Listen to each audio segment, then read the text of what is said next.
and welcome to the JB&M Sports Fanatic stream. Thank you guys for joining us. And here we are for Sunday Night Football, guys. We have the Eagles versus Cowboys here. And so two teams that have definitely secured their spot here in the upcoming playoffs, but of course looking to try to change some of the seeding there. And of course, this is still a rivalry game between the two. So obviously both teams want to go out there and get that W. Let's see who gets that W today. But yes, this should be a good one, of course, for the Eagles. They're not going to have Jalen Hurts in this one, but that's okay. He's going to be resting up there for the playoffs next week. But Gardner Minshew, he's more than capable. Let's see how he does here with the Philadelphia Eagles. So let's see what they do to starting off right out the gate. They're going to go shotgun. 5 wide, and so Minshew, he's looking, feels the pressure, avoids it, gonna go deep to the left side, incomplete. He was going for Devontae Smith there, incomplete. And so that's definitely going to be something to keep an eye out for as this game progresses, to see Minshew as he'll attempt to continue to go to Devontae Smith in this one. We'll see how that works out there, but certainly a combination to look forward to in this game.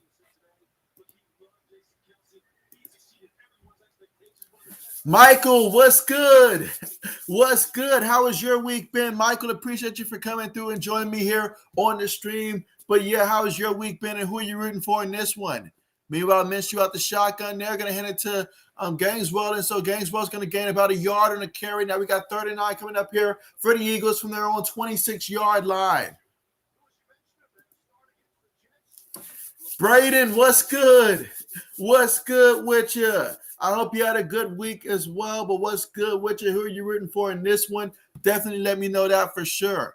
But here we go, 39 early in this one. I'm excited, guys, to see Gardner Minshew in this offense here. You know, I think this is one of the most underrated players in the league. Certainly a good player to have as a backup that can come in there. And he's just a baller. You know, he's just going to go out there, have some fun with it. So I'm looking forward to seeing that.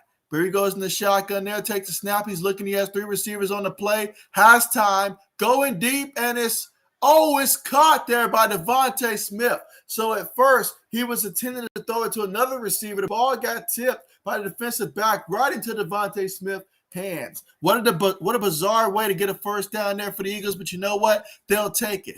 And that's the Gardner Minshew right there in a nutshell.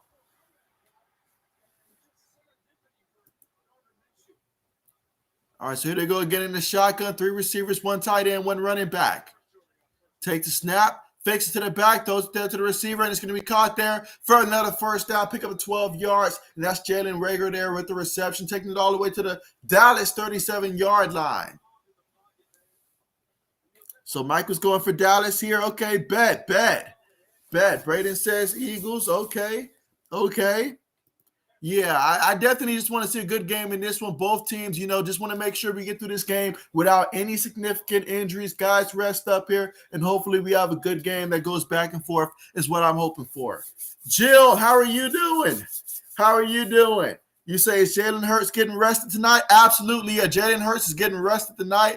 Meanwhile, Minshew play fake there, bootlegging. He's scrambling now, and he's going to get out of bounds there, picks up 4 yards on the carry, takes it all the way to the Dallas 33-yard line now. So we got second down coming up here. But what a nice run there by Gardner Minshew. But yeah, they're resting Jalen Hurts because he's been playing with an injured ankle going back to about week 12. So they figure go ahead, give him this week off, let him recover. And so, I mean, the best the Eagles can have if they win this one would be to move up to the 6th seed there. So 6th seed, 7th seed, you're still in the playoffs, so you might as well make sure that when you are there, your quarterback is healthy because you're going to need Jalen Hurts in the playoffs for sure. There we go. 2 receivers, 2 tight ends, 1 running back. Minshew takes the high snap, going to hand it to Gaineswell, and Gaineswell is going to pick up 3 yards on the carry, taking it all the way to the Dallas 30-yard line. Now we got 3rd and 3 coming up here.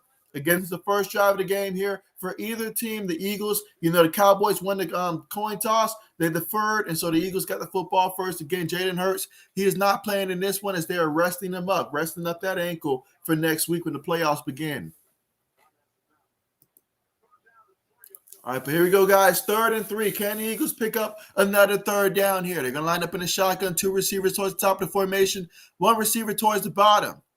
Reid goes in motion. They take the snap. Hand it to Gaineswell, and Gaineswell finds a crease, and he's going to pick up 9 yards on the carry, taking it all the way to the Dallas 20-yard line. So that's another first down for the Philadelphia Eagles there, 1st and 10 from the Dallas Cowboys 20-yard line. So far on this drive, 7 plays, 55 yards, about 2 minutes and 50 seconds to turn the time of possession off the clock. Let's see. Michael says, watch the Kansas City game. That game was close. And so, yeah, I mean, the Broncos jumped off to an early start in that one, but obviously Kansas City came through at the end there, got the W, and so now they're going to be waiting for the playoffs. And they'll be watching that Tennessee game tomorrow to see if Tennessee does indeed take care of business. Meanwhile, for the Eagles, they're going to hand the ball off to Gaineswell, and Gaineswell picks up 11 yards on a carry off the left side there. So now we got 1st and goal for the Eagles at the 9-yard line. So Gaineswell, he's starting to find some bigger holes there, and he's starting to get more yards on his carries. But Alexis, how are you doing? Appreciate you for coming through on the stream. Hoping that you had a great week. Here we go. Minshew takes a snap. They're going to hit the Gaineswell again, and this time he's going to pick up 4 yards. So now we got 2nd and goal from the Dallas Cowboys 5-yard line. Again, so far on this drive, 9 plays, 70 yards, about 4 minutes in terms of time of possession off the clock here in the first quarter. Again, this is the first drive of the game.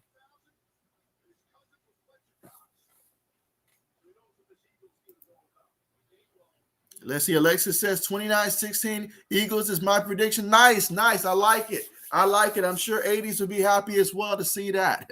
Absolutely. But, yeah, I'm hoping for a good game here, and I'm excited. I'm really excited to see Gardner Minshew here. And so speaking of Minshew, they move him out to receiver, so the receiver takes a direct snap there, and so he does a shuffle pass. So a lot of trickery in that one. They push Gardner Minshew out there to receiver, and then one of the receivers to the direct snap, I believe, was Greg Ward, and then he did a shuffle pass there to the tight end who caught it. And so they really picked up 2 yards there with 8. That was a lot of motion right there. So now we got 3rd and 2 coming up here. 3rd and goal from about the 2-yard line, 2.5-yard line. 9 minutes and 55 seconds left to go here in the first quarter, and this is still the first drive of the game. And let's see if the Eagles can cap it off for a touchdown. Receiver goes in motion. Minshew takes a snap there, and they run the shuffle play again, and this time it is successful for a touchdown for the Eagles. So just like that, on the first drive of the game, Philly, without their starting quarterback, Jalen Hurts, take it all the way down there, guys, and they score off 11 plays, 75 yards, over 5 minutes in terms of time of possession off the clock. That's exactly what you can hope for. And what a touchdown there to really set momentum here for the Eagles. This is the time of the year where you've got to be playing your best football. So they got the 6 points. We'll see the extra point here. All right, extra point attempt is up, and it's good. All right, so the Eagles strike first here on their first drive, and they're up 7-0 in this game of the Cowboys, and so we'll see what the Cowboys can do here. For the Cowboys, it's a bit of a different story than for the Eagles. You see the Eagles there, Gardner Minshew out there having fun with the guys and stuff like that. For the Cowboys, they're opting to play a little bit more starters here because they really want to make sure that heading into the playoffs, they go in there with some positive momentum and stuff, especially losing at home last week to the Cardinals. Not a good taste, so they would love to come in here and get a win, and they're going to be playing their starters in this one.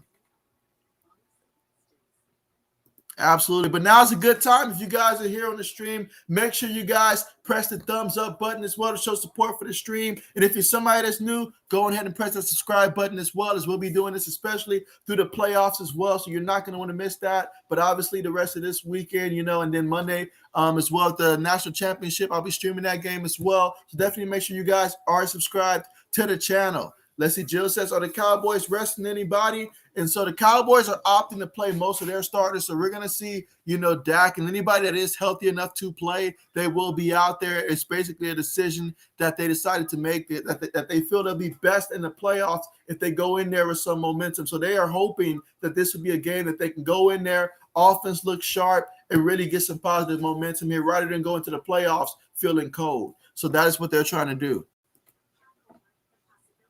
Let's see. Brandon says Cowboys and Eagles could each play each other in the playoffs next week. Hey, that's very possible. That is very possible. So that's another thing to consider right there as well. We'll see how things play out. It's obviously tomorrow's going to be a huge, huge day for sure, but we'll see how that plays out. But it's certainly a possibility. Let's see. Alexa says the Eagles are going to be Super Bowl champs. And so I know 80s agrees with that one. And I know you agree with that one, 80s. And so I'm looking forward to seeing it. It's going to be a very interesting race here. A lot of good teams in the playoffs that are very close in talent. It's going to come down to who's healthy, who's playing their best football, who can avoid being put on the COVID list, all that stuff, But hey, in the NFC or AFC, I feel like it's anybody's race right now. If you're in the playoffs, you got to be feeling good because literally game by game, it could be your game. Jill says, great drive by Philly. Oh, absolutely. Absolutely. Anytime you go 11 plays plus in over 50 minutes in terms of time possession on your opening drive, you're doing something right. And so 80s, what's good with you?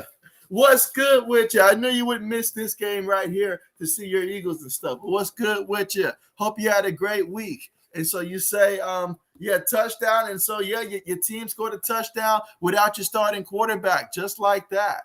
I mean, Minshew, he already went to it. That third down conversion on 3rd and long, that was an incredible play right there. But here we go, guys. Kickoff on the way. No return there for the Cowboys. So we're going to see the Cowboys take over 1st and 10 from their own 25-yard line. Again, they're trailing 7-0 here in the first quarter. 9 minutes and 41 seconds left to go. So let's see what this Cowboys offense is going to look like here against this Eagles defense. Let's see. Braden says, I think the guy who caught the touchdown pass played quarterback in college. I'll definitely have to look into that one for sure. All right, so here we go for the Cowboys. Cooper goes in motion. 2 receivers. Got a couple tight ends and Zeke in the backfield off the left side there. He's going to pick up 4 yards on the carry, taking it all the way to the Dallas 29-yard line. 2nd and 6 coming up here. So I'll definitely be watching to see how Dak Prescott performs in this game right here. Obviously, heading to the playoffs right now, he is the key for this Cowboys offensively. We know the Cowboys defense has been much improved. Hate to see what happened with Micah Parsons. But with that being said, though, Dak, this is where you earn that money. This is where you earn that money this time of the year. Meanwhile, they got a false start there against the left tackle that moved. Going to back him up 5 yards in the play. So now we're going to be looking at 2nd and 11 coming up here from the Dallas 24-yard line after that penalty. Eddie says, TD, where's JB? Jill says that she cannot wait for the Raiders Chargers on Sunday Night Football. And that's going to be another one that I'm going to be streaming right there for sure. But I'm looking forward to that one as well. It should be a great one. Meanwhile, Dak throws it. It's caught there by Coop. And so Coop gets 6 yards on the reception. So now we got 3rd and about 5 coming up here from the Cowboys 30-yard line. Again, first quarter, 8 minutes and 45 seconds left to go. Eagles leading this one 7-0.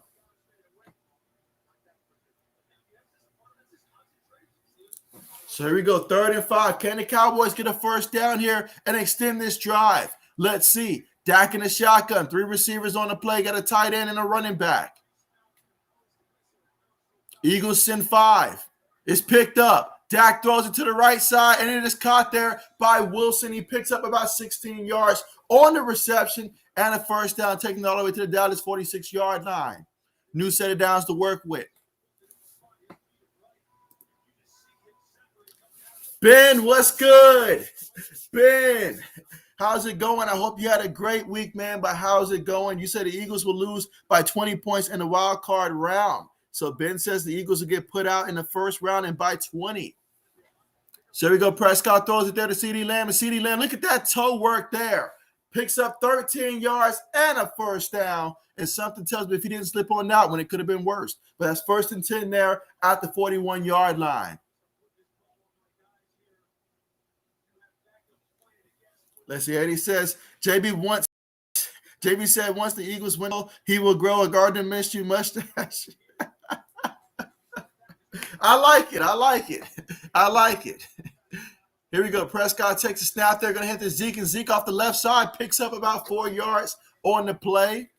We got 2nd and 6 coming up here at the Philadelphia 37-yard line here in the first quarter. 7 minutes and 25 seconds left to go here in the first. Again, the Eagles lead right now 7-0, but this is the Cowboys' first possession of the game. It's very possible these two teams could run into each other in the playoffs. That's certainly possible. We know that they'll both be in the playoffs, and so interesting to see their approach here in the final week. The Eagles opting to rest more guys, and the Cowboys opting to try to get this engine going. Meanwhile, they toss it to Zeke, and Zeke picks up 3 yards on the carry. 3rd and 3 coming up at the Eagles' 34-yard line. 7 minutes left to go here in the first. And so Braden says the Eagles are a dangerous playoff team because their running game is really good. That plus anytime you have a mobile quarterback and stuff like that, that's fun to see as well in the playoffs. You can always extend plays and stuff. But yeah, I mean, hey, the Eagles are certainly going to be one of those teams to watch in the playoffs. That is for sure. Same to be said about the Cowboys. Like I said about a lot of teams in the playoffs, honestly, this year. Like legit, honestly, in this year. Dak takes a snap there. He went 5 wide there, and incomplete. So Wilson pretty much had a chance at a little behind there, but then a couple Eagles had a chance at it as well. Ultimately, it's incomplete here. Let's see what happens on 4th down.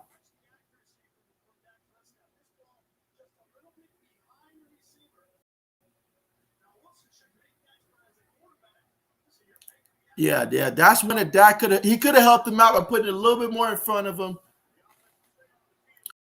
All right, but they're going to go for it here. Let's see what can the Eagles defense get a stop, or will the Cowboys offense get this first? It's 4th and 3 coming up, guys. Here we go. Shotgun formation, 3 receivers.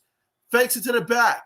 Dak's looking, throws it there, and it's an easy one to Cooper. And Cooper takes it to the 20-yard line. That's a pickup for 14 yards. Now we got a fresh set of downs. 1st and 10 from the Eagles, 20-yard line. So far on this drive, 8 plays, 55 yards, about 3 minutes and 20 seconds of time possession off the clock. And so we saw the Eagles finish in the end zone. Will we see the same thing from the Cowboys? Let's find out. What's good with you, Andrew? What's good with you? Appreciate you, man. How's your week been? How has your week been, and who are you rooting for in this one? But here we go. Prescott up under center here. Coop goes in motion. Multiple tight ends, 2 receivers, 1 back in the backfield.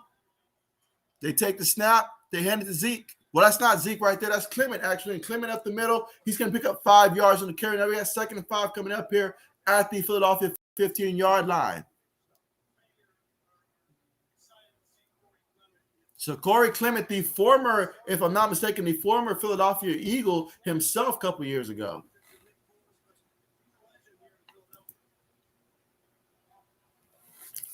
Oh, man, what's good with you? What's good with you? How has your week been? I hope that you're having a great weekend, and your weekend is off to a great start. Meanwhile, Prescott throws it there, and it's caught by Wilson wide open for a walk-in touchdown for the Cowboys. That's a 15-yard touchdown reception. And so just like that, the Cowboys respond to the Eagles. And, hey, if this game keeps going like this, I'm all for it. I'm all for a good game, honestly. But there we go. The Cowboys getting the board there, get their first points of the game on their first possession as well. So both teams, 1 possession. Both teams, long drive. That time for the Cowboys, 10 plays, 75 yards, 4 minutes and 33 seconds off the clock. So for these teams, driving it down there, just going up there, picking up 5 yards, 6 yards, 12 yards, and driving it all the way down the field there.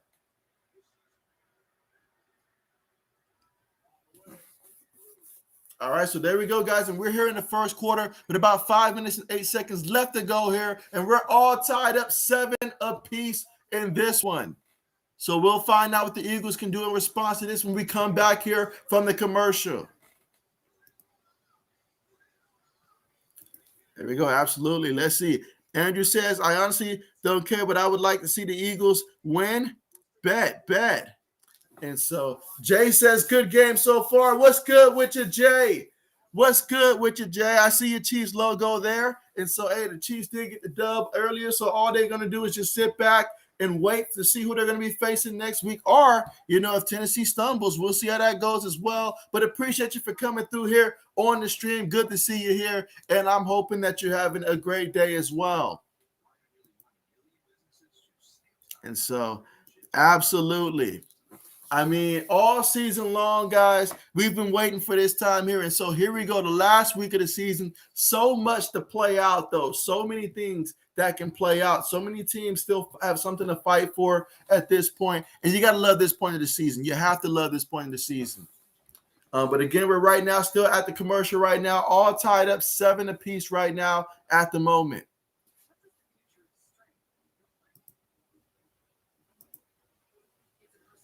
Let's see, Jay says that he says, I'm excited for all the games tomorrow. So yes, absolutely. So many things that can go down there. So obviously after tomorrow, we'll find out the playoff picture. I'm excited about that. Looking forward to it. I know so much is on the line. So much is on the line. Some teams slip up things very interesting. There's some teams out there, particularly FC South, that we're pretty much thinking heading into the matchup, we know who's going to win those matchups. But will the Colts or the Titans falter? If so, how does that affect things? So many things going around. And then you're talking about, the 49ers versus Rams. That's one I'm looking forward to as well. You got that going. Obviously, the Raiders and Chargers. That's a big-time matchup there. Steelers, Ravens. Is this the last time we'll see Big Ben playing for the Steelers in general? Will they find a way to do more? I mean, hey, who knows? Crazier things have happened, but so much can happen. So much can happen. Let's see. Jay says, I see you're doing the Raiders versus Chargers game tomorrow. I'll definitely check that out too. I appreciate you. Absolutely. Yeah, I'll definitely be streaming that one there. And that's the perfect game to stream for sure. See two teams in the same division just fighting it out. Just fighting it out. All right, so here we go. Kickoff on the way. All right, no return there. So let's see what the Eagles do. Again, we're still here in the first quarter, 5 minutes and 8 seconds left to go here. But yes, this game already presented plenty of fireworks already in this one.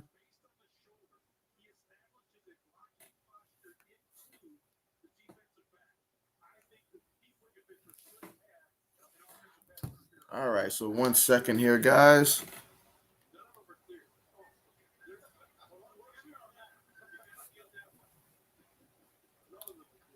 All right, but again, let's see. We're all tied up 7-7. Let's see what the Eagles do here on this drive here. But we got 1st and 10 from their own 25-yard line. Minshew up under center here. Multiple tight ends, 2 receivers, 1 back. Play fake.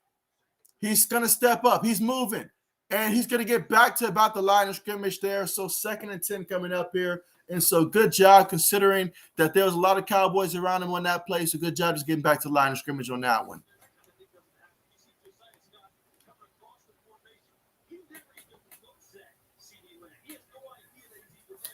All right, let's see. All right, 2nd and 10 coming up. We're going to be in a shotgun here. So we got 2 receivers towards the bottom of the screen here. A couple tight ends, 1 back. Minshew takes a snap there. Going to hand it to the receiver out the backfield there. And so Reagor gets back to line of scrimmage possibly. So 3rd and 10 coming up. So 2 plays, no yards on it. 3rd down coming up. Let's see what they do.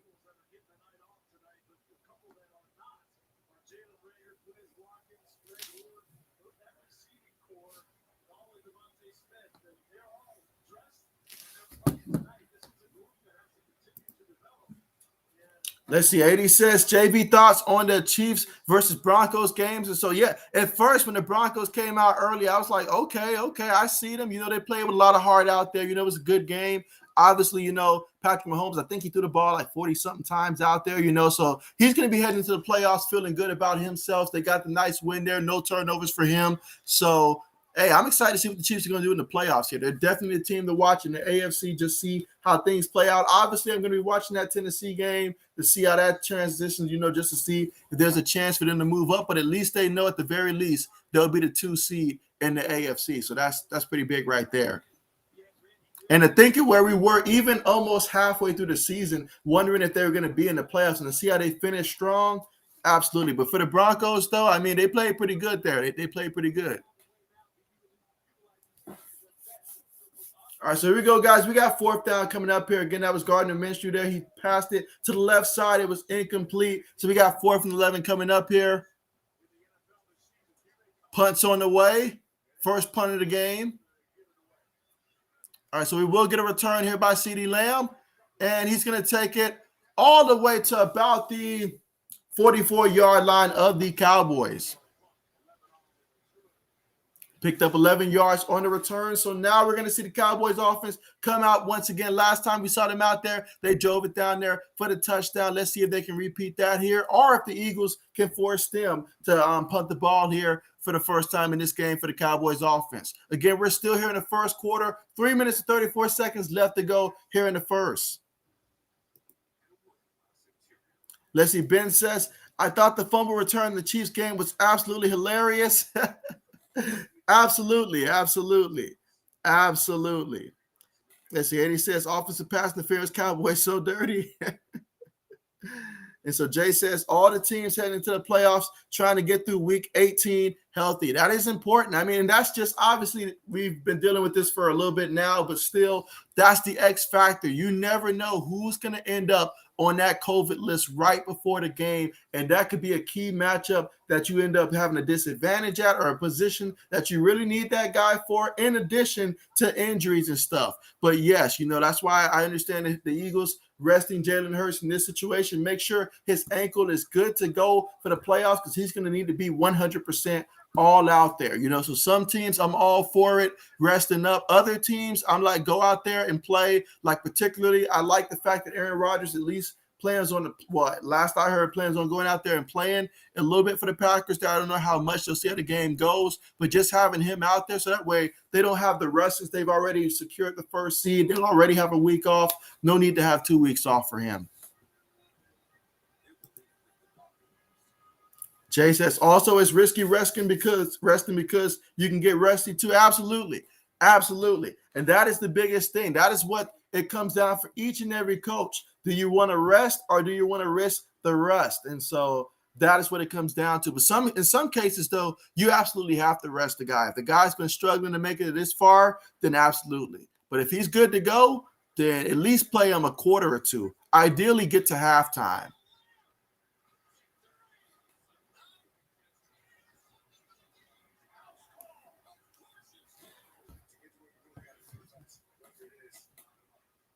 But again, if you're just tuning in, we are here in the first quarter, all tied up 7-7 right now at this point of the game.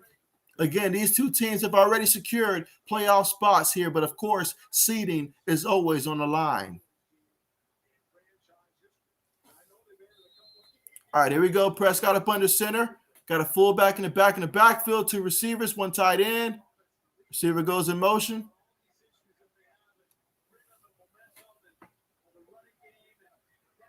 All right, so we go 1st and 10 from their own 44-yard line. Play fake. Prescott's looking. Going deep to the left. Has a man in Cooper. Cooper wide open, and he picks up 27 yards, taking it all the way to the Eagles' 29-yard line. 1st and 10 from the Philly 29-yard line. Yeah, Wallace. Yeah. That's you cannot have that happening.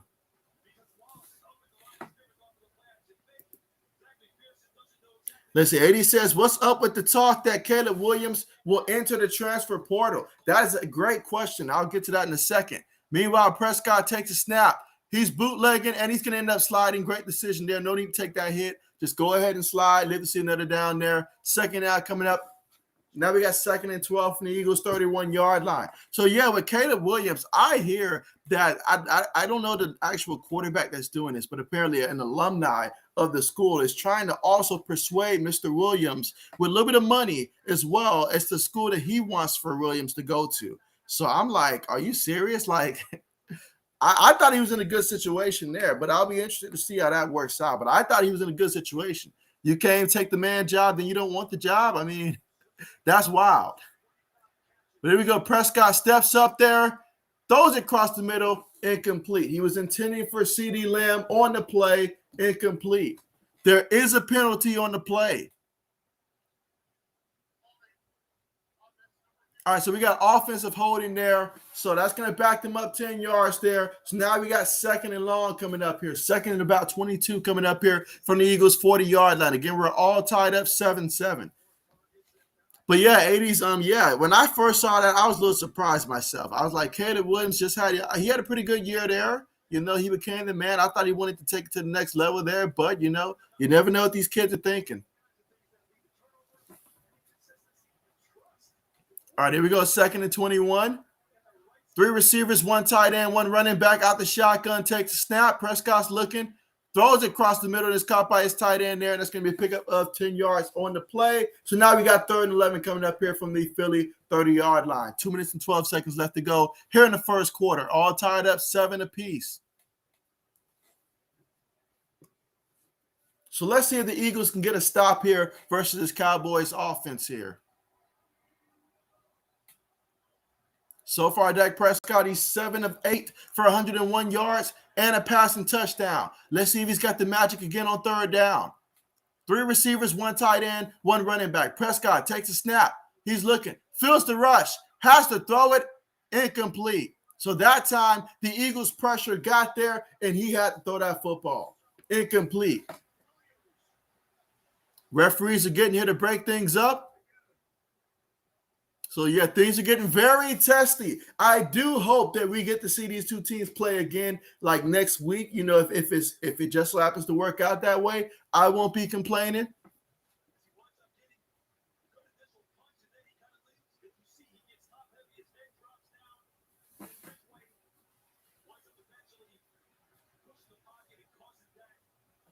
All right, so here we go. Let's see the field goal attempt here. This will be about a 48-yard field goal attempt. Let's see if he connects on this one. Kick is up.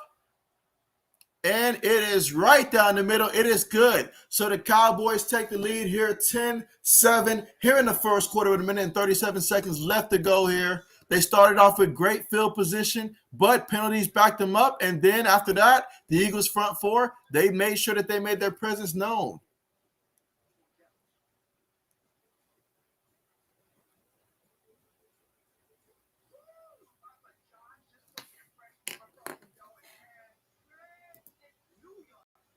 Let's see, Jay said the Eagles have really turned their season around this year. And so, you know, that's what I really love about a lot of the teams. You look at the teams, like even in the wild card spots and stuff, like a lot of those teams, they really changed their seasons around, you know, and obviously I'll be watching to see how the 49ers do as well. You know, it's another team keep my eye out for. But yeah, I mean, hey, there's going to be a lot of good matchups there. And so it's going to come down to who's healthier and stuff like that at the right time, honestly. But yeah, I mean, the Eagles have started. They play their best football when it matters the most. And that's what's important in the NFL. It's about getting hot at the right time.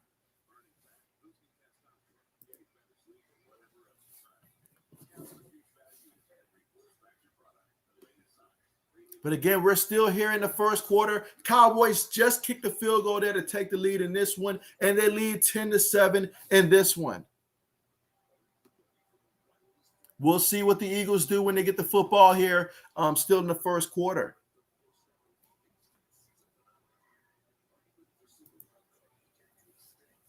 Let's see. Jay says Steelers and Ravens will be a good one. Big Ben's last game. And what a game it is. If you told me Big Ben's last game, outside of obviously if it was some type of, you know, like Super Bowl run or something like that, but last regular season game and stuff like that, you know, what better team to end it in than against the Baltimore Ravens. Just the history between Big Ben and the Steelers versus the Baltimore Ravens and stuff. I mean, like, wow, that is personally my favorite matchup in that division right there. The Steelers and the Ravens, you got to love it. You got to love it. I mean, definitely going to be a hard-hitting one, and it's going to definitely be an emotional one for Big Ben. I know he wants that one, and the Ravens will love nothing more than to deny him that and give him his final loss in the NFL. So we'll see how that plays out.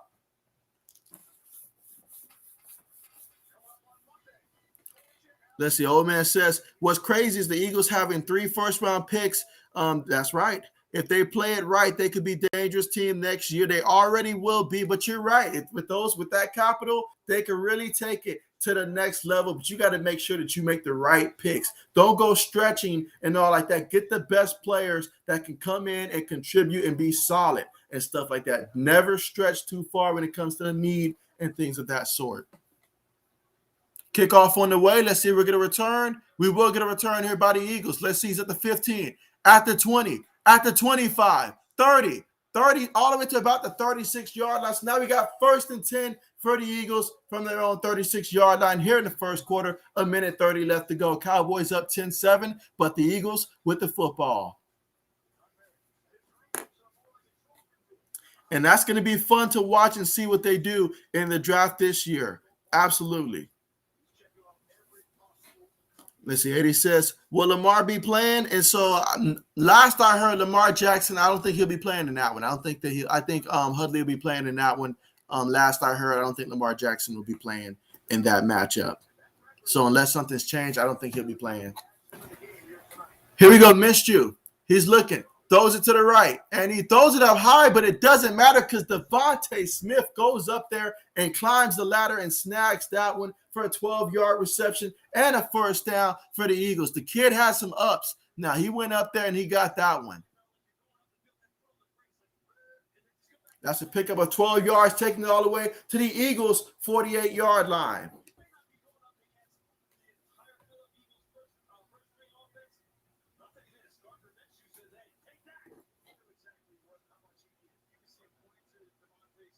All right, here we go, guys. 1st and 10. All right, 3 receivers on the play, 1 tight end, 1 running back. Minshew's looking, throws it right side, and it's caught once again by Smith. This time he's going to pick up 4 yards on the play. So now we got 2nd and 6 coming up here from the Dallas 48-yard line. 35 seconds left to go here in the first quarter.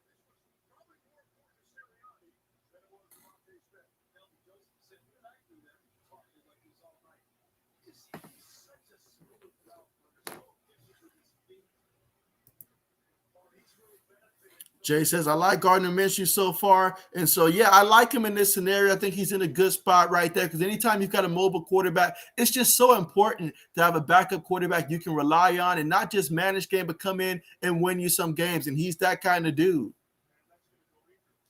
That pass right there on the right side, incomplete there from Gardner Minshew. So now we got 3rd and 6 coming up here at the Dallas Cowboys 48-yard line. Again, Eagles trailing right now 10-7 is the current score. And we'll see if they can pick up this first down with 6 seconds left to go here in the first quarter.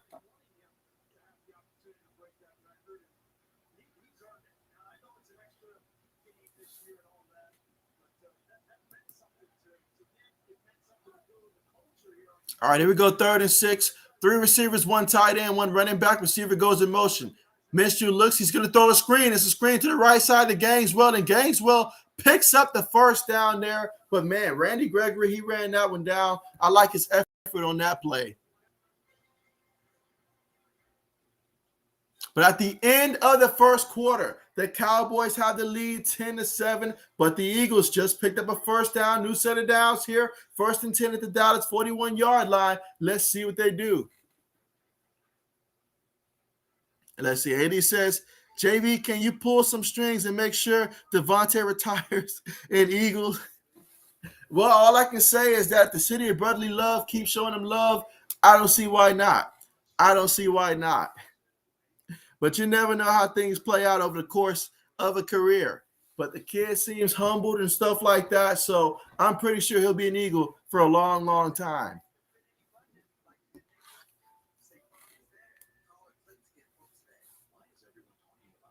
Let's see where we are right now in terms of the thumbs up right now. So right now we're at 7 thumbs up. Let's make sure that we go ahead and try to get to at least, the goal is to at least get to try to get about 20 or 25 before we reach halftime. So yeah, make sure you guys get those thumbs up going as well.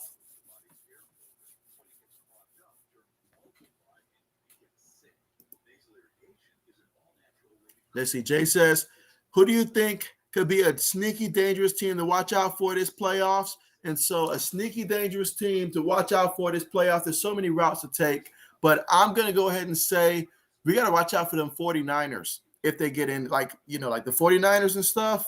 Like, I'm thinking of teams that, because obviously, in my opinion, it's pretty much even across the board there. But they're a team that I'm thinking, I got to see what the 49ers could do here.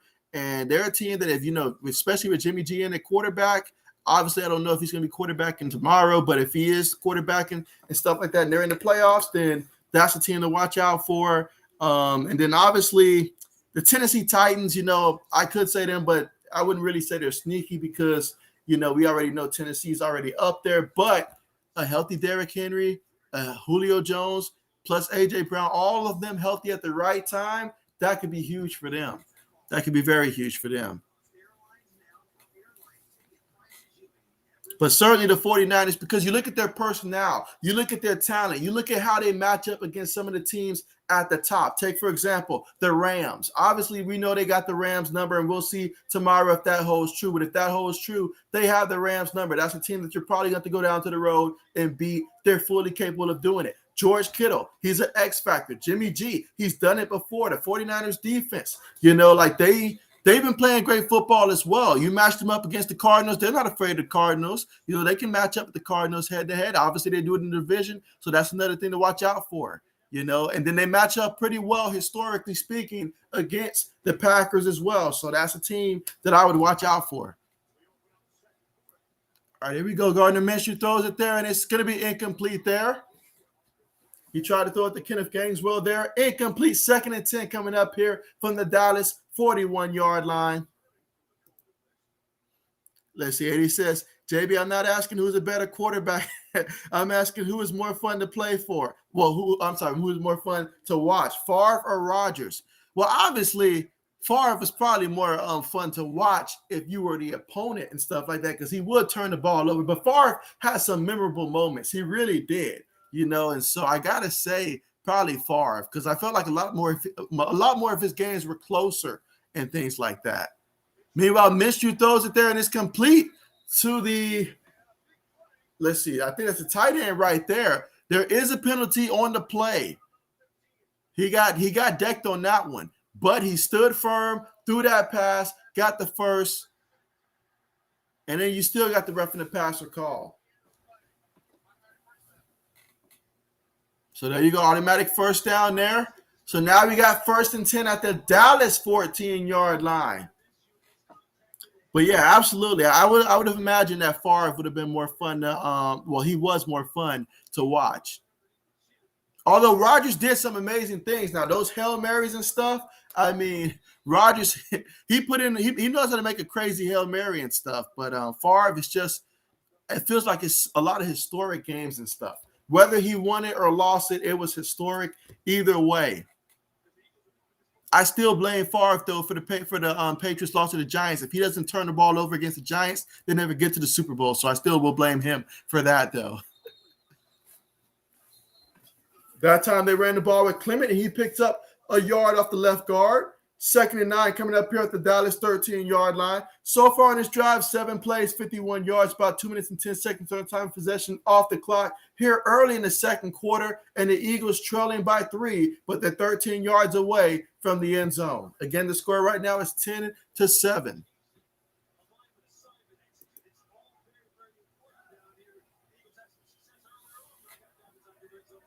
Minshew takes a snap.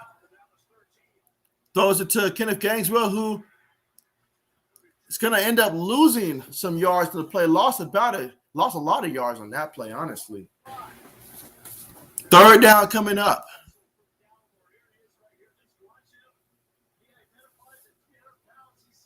So that time they tried to run a screen, but hey, them Cowboys defensive linemen, they are moving around.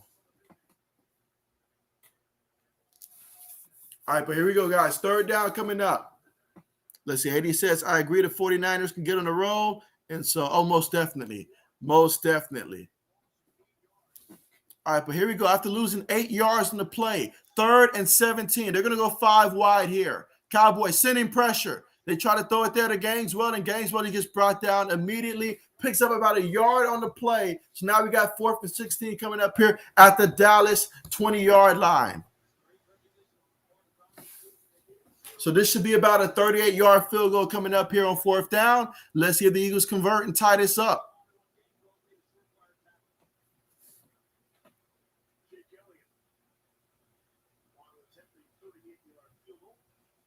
All right, let's see if he connects on a 38-yard field goal attempt. Again, we are here in the second quarter. Score right now is Dallas 10, and the Eagles are trying to tie it up now. Let's see, kicks on the way. Kick is good. So we're all tied up 10 apiece here in the second quarter, 12 minutes and 24 seconds left to go here before the half. And so, yes, we're all tied up 10-10 so far in this one. Let's see. Jay says, Packers are so lucky to get Favre and Rodgers back to back, LOL. And so, absolutely. Absolutely. And so, most definitely, like going from a guy like Brett Favre and what he meant, and then obviously Brett Favre, coming from Atlanta, it was just a perfect fit for him down there in Green Bay. But obviously, when they drafted Aaron Rodgers, he went on because I remember back then that Brett Favre kept threatening, like just saying he wasn't sure if he was going to retire or not. So I can't really blame the organization for moving on from him at that time, or at least getting his replacement. But Favre, when he decided to come back, he just thought they were just going to just put Rodgers back on the depth chart, number 2, and just give him back his role. It didn't work out that way. But Favre definitely was fun to watch. No doubt about that. And what he did in Minnesota that first year, that was really fun as well, that first year. Now, what he did with the Jets, I'll just leave that alone. 80 says, Jay, yes, there are. He said, yes, there are. All right, but again, right now we're all tied up 10 apiece. The Eagles just made their field goal. And so now when we come back from the commercial, we'll see what the Cowboys can do with the football here. But we are all tied up here 10 apiece in this one. Just a reminder, make sure you guys do press the thumbs up button here. Let's get those thumbs up going in this one. And let's see where we are right now.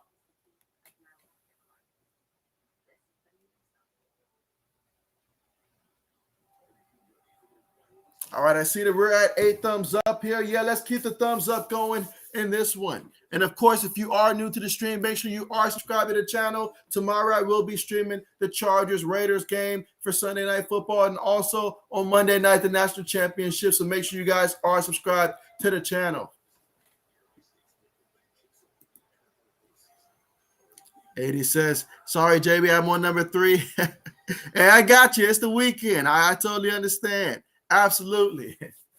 And Jay says, who does the Eagles play tomorrow? I mean, the Patriots play tomorrow. Yeah, the Pats, we play the Dolphins tomorrow. And so, to me, this game is personal because it's been a minute since we went down to Miami and we've beaten them. I'm tired of the NFL always sending us down to Miami late in the season. They need to send us down to Miami early in the season, bring them down to our home late in the season. My personal rant there with the NFL. But with that being said, we already lost to them once. We need to go down there and take care of business regardless of what it happens. I know we clinched our playoff spot regardless of what Buffalo does. This game means a lot to me to go down there and beat Miami. So I hope that the Patriots come ready to play tomorrow. Maybe rest Damian Harris because he seems to be always dealing with a nagging injury. But outside of that, we better come ready to play. Meanwhile, the Cowboys on the return, and they're going to take it all the way to the 26-yard line. So they'll take over 1st and 10 from their own 26-yard line here. And let's see what they do with the football here in the second quarter. 12 minutes and 17 seconds left to go. All tied up 10 apiece. And let's see what Dak Prescott and the Cowboys can do. Let's recap what they've done so far in this game. So for the Cowboys, Dak Prescott, he's 7-9. 100 yards passing, 1 touchdown, no interception. He's been sacked so far just 1 time in this one, and Zeke has 4 carries for 11 yards so far in this one. Receiver goes in motion. They're going to hand it to Zeke, and Zeke spins around, but he's going to get back to the line of scrimmage there. We got 2nd and 10 coming up here from the Dallas 26-yard line. 12 minutes left to go here before the half. All tied up 10 apiece.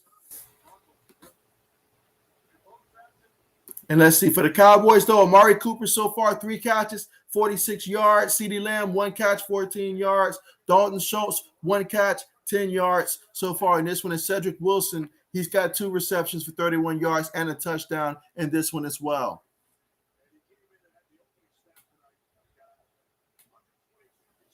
All right, so this time they've got 2 receivers towards the top of the formation, couple tight ends, 1 back in the backfield. Prescott up under center. 11 minutes and 30 seconds left to go. And a timeout is called by Dallas.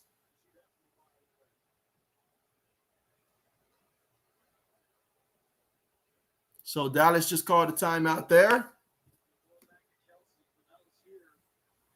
So with that being said, though, let's talk about what the Eagles have done offensively. So far, Gardner Minshew, he's 9-13, 69 yards passing, 1 touchdown, no interception. He's been sacked 1 time in this one. And also when it comes to rushing the football, as a team, they've got 8 carries for 34 yards in this one. Kenneth Gainwell has been a leading horse in this one, and he's got 5 carries, 29 yards in this one.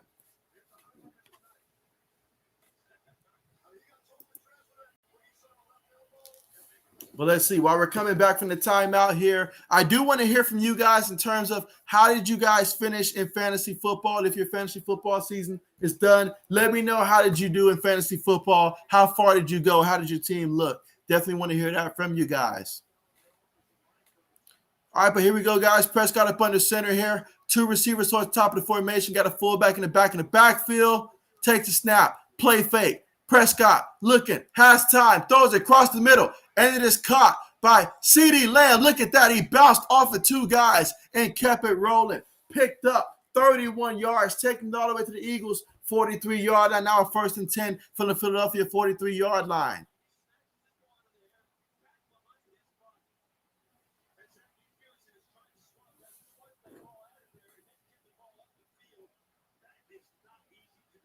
Yeah, what a nice reception, and then even better job of bouncing off and getting some more yards.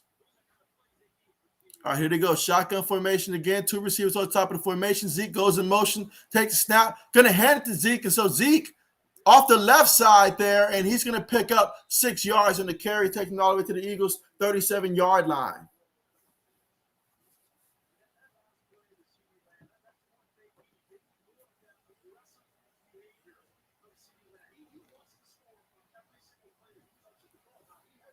All right, but here we go, guys. 2nd and 4 coming up here at the Eagles' 37-yard line.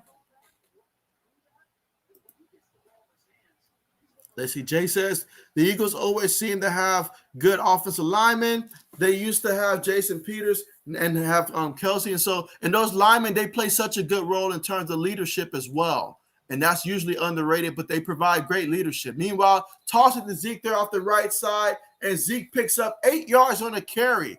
And so let's see. I see some people fighting now for the football there. Let's see if he was down, or will they call it a fumble?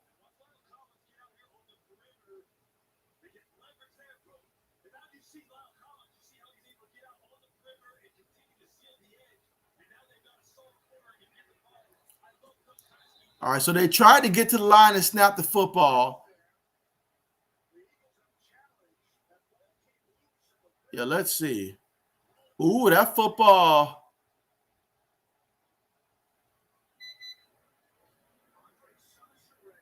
It looks like the football was knocked out, but Zeke tried to pin it against himself there, but didn't have full control of it while pinning it.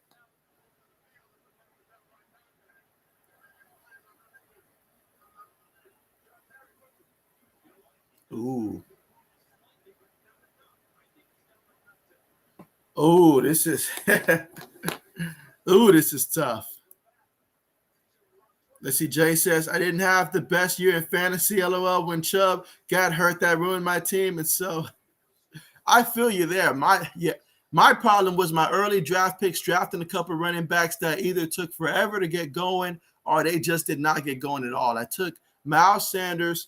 That didn't work out for me. And I also took Antonio Gibson, in which it started paying off for me later on. But considering some of the options I could have got at wide receiver, which is what I really needed, it didn't pan out. I mean, I did good in the regular season, but ended up getting put out way too early in the playoffs because half my team was on COVID. So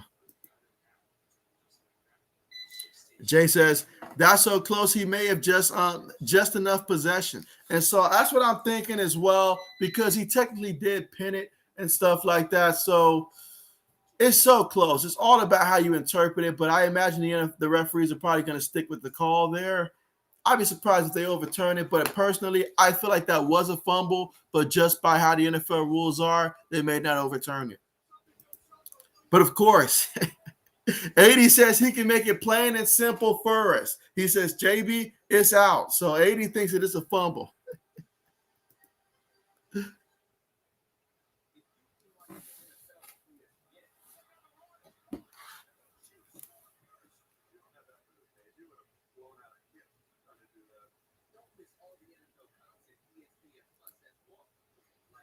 My question for you guys, though, is who ends up getting the head coaching job for the Jaguars? Who should become the head coach of the Jaguars, in your opinion? Probably not who has the best chance, but who should be the hire if you guys are making a call?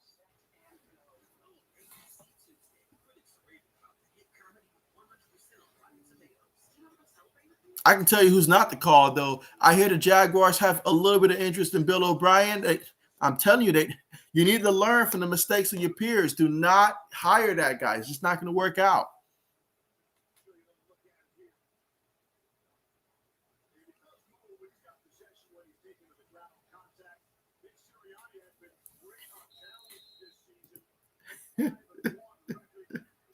And 80 says John Gruden. Gotta love 80s. All right, so here they're going to hand the ball there to Zeke. And so Zeke off the right side picks up about 5 yards on the play. And so second down coming up at the Eagles 24-yard line. So we got about 2nd and 5 coming up.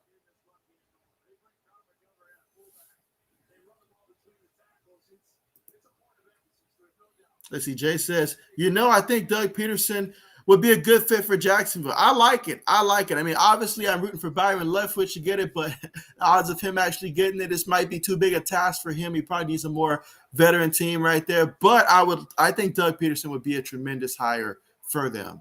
I really do. Meanwhile, they take the snap there, going to toss it to Zeke. And so Zeke off the right side is going to get back to the line of scrimmage. They probably picked up half a yard there. But we got 3rd and 5 coming up here at the Eagles 24-yard line. So far on this drive, 6 plays, 50 yards, about 3 minutes and 30 seconds time possession off the clock. We're here in the second quarter with 8 minutes and 35 seconds left to go, tied up 10 apiece.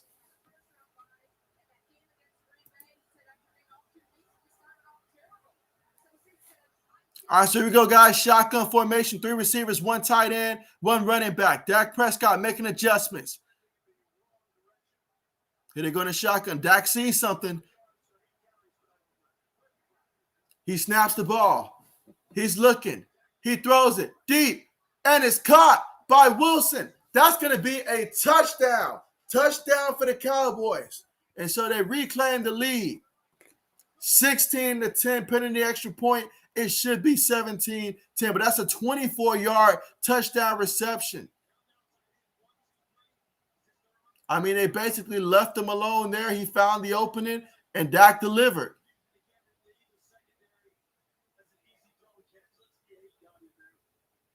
Yeah, that's definitely a touchdown. Definitely a touchdown.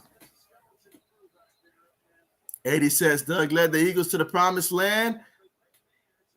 Let's see. Old man says Doug Peterson or Todd Bowles would make sense. Those are the two that, honestly, I feel like you got to go one of those two directions, honestly.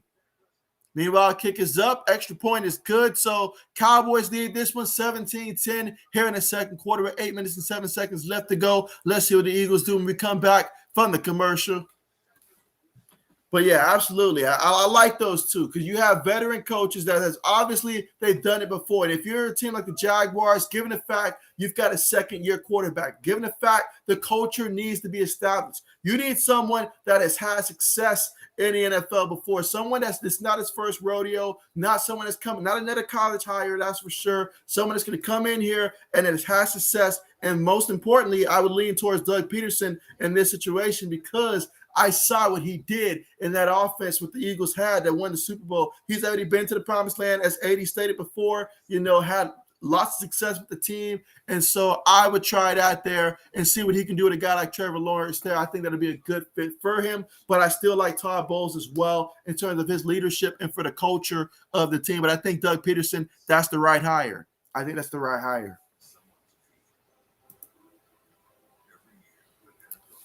But again, we're currently at the commercial, but now's a good time to make sure that if you haven't already, that you do press the thumbs up button here to show support for the stream. And if you're someone that's new that's coming through, make sure you guys are subscribed to the channel. That's the best way to stay up to date with future streams and stuff like that, as well as in the off season when I do provide NFL content as well. So you're going to want to make sure that you guys are up to date with that for sure. So yeah, make sure you guys are subscribed and make sure you guys are liking the stream. Let's see. Jay says Chiefs offensive coordinator Eric Bieniemy might get a chance somewhere. He had interviews last year but didn't get hired. And so let's see. Old man says that Eric Bieniemy would be great for Bears or Raiders. Ooh, that would be interesting. That would be very interesting. I do hear the rumors that's coming out of Ann Arbor when it comes to Jim Harbaugh returning to the NFL. Possibly, if he does come back to the NFL, I would love to personally see Jim Harbaugh go to the Bears. I think that would be very interesting. Not just to pair a Michigan head coach with an Ohio State quarterback, but I think it would be good. I mean, obviously we know the success that he had down there in San Francisco. He was extremely well. Obviously having a guy like Kaepernick at quarterback, he knows how to use mobile quarterbacks. He's won at the NFL level. Obviously not a Super Bowl, but I mean he came damn near close to it, almost did. So I personally would love to see if Jim Harbaugh does make the leap to the NFL. I think Chicago needs to be a team that seriously considers him and stuff like that. That's what I think. But yeah, Eric Bieniemy to the Raiders, though, I would be open to that. All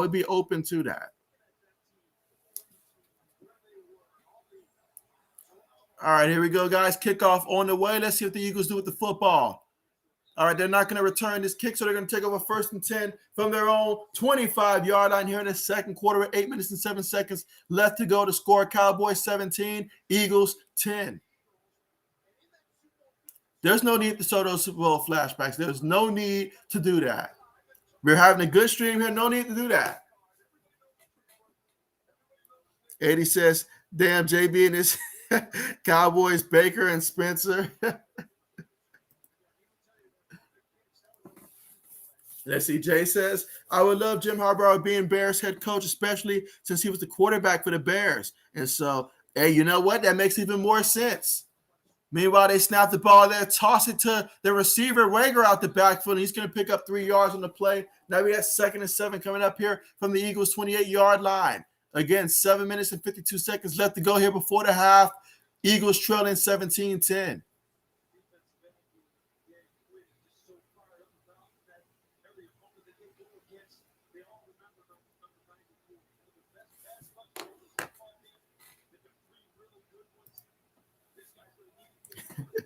AD says JB is a closet Cowboy fan. I bet he's wearing Spurs. Very funny. Meanwhile, Minshew avoids the rush and is able to run up the middle, slide on the play. So he picked up 2 yards there. 3rd and 5 coming up here from the Eagles' 30-yard line.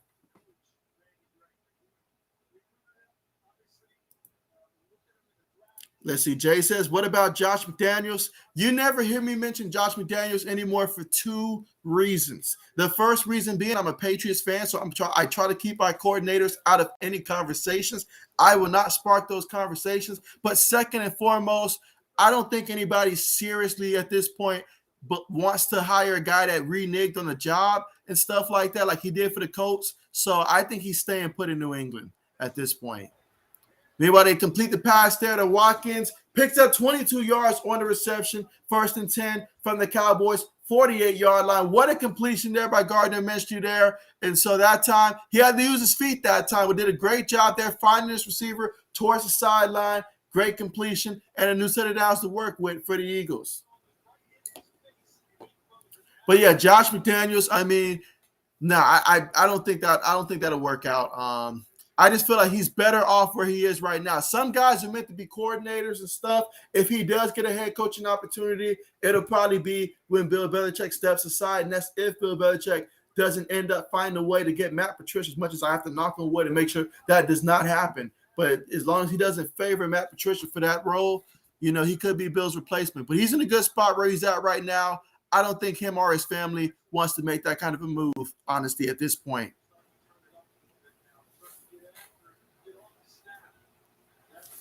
All right, here we go, guys. 2nd and 10 coming up. Shotgun formation. 3 receivers towards the bottom of the screen, 1 towards the top, and they're going to hand the ball to Clement there off the left side. And look at him go. I'm sorry, that's not Clement there. I'm sorry, that's Hudley. My bad, guys. Hudley there. And he picked up 18 yards on the play. It was a flashback of Clemens, though, but yeah, he picked up 18 yards on that one, taking all the way to the Dallas 30-yard line of 1st and 10 coming up here for the Eagles. So they are moving it down the field here, trying to tie things up. So here we go, guys. 1st and 10. Shotgun formation. 3 receivers on the play. Minshew takes it, fakes it. He moves, throws it to the tight end. The tight end lowers his shoulder and picks up 6 yards on the play. So now we got 2nd and 4 from the Dallas 24-yard line. Let's see. Jay says, it makes you wonder if the Eagles regret getting rid of Andy Reid. And so I don't think there's really regret on either side. It worked out for both. Obviously, for Andy Reid, he ended up in the perfect situation. He was able to get the perfect quarterback for him, and they're still winning. And for the Eagles, they did win a Super Bowl, post that. So therefore, it worked out for both sides. And I mean, I think they're in good hands right now. But here we go, 2nd and 4. They hand the ball off to the right side there, and it's going to be a pickup of about a yard in the play, but there is a penalty. There is a penalty. But I did love those Andy Reid Eagles, though. Like, I did love those Andy Reid Eagles. They had some good players. No lie about that. All right, so they called in holding on the offense there. So it's going to be 2nd and 14 coming up here. So 2nd and 14 coming up for the Eagles here from the Cowboys 34-yard line. And so appreciate the super chat. 80s, appreciate you. And you say, will your brother Baker be a Brown next season?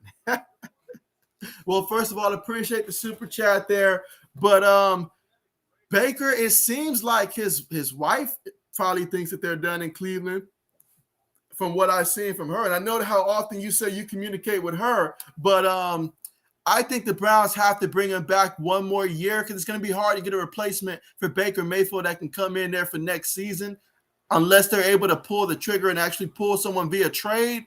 I just don't see that happening. So I think you sort of have to play him out for his 5th year and final year. I think next year is his final year with the Browns. But, yeah, in order to move on from someone, you got to have a backup plan. You know, this isn't like how it is in a relationship when you're dating somebody and you just dump them and you just not have someone. You got to have a replacement plan in place if you're going to move on from Baker Mayfield. Now, can Case Keenum be the guy for next year? That's potentially, but I think they'll stick with Baker for one more year. All right, so we got an Eagles player that's currently down right now. I believe it's Brett Toth there for the Eagles off that offensive line. Again, you really don't want to see anybody get injured at any point, but especially this close to the playoffs. You know, that could be huge.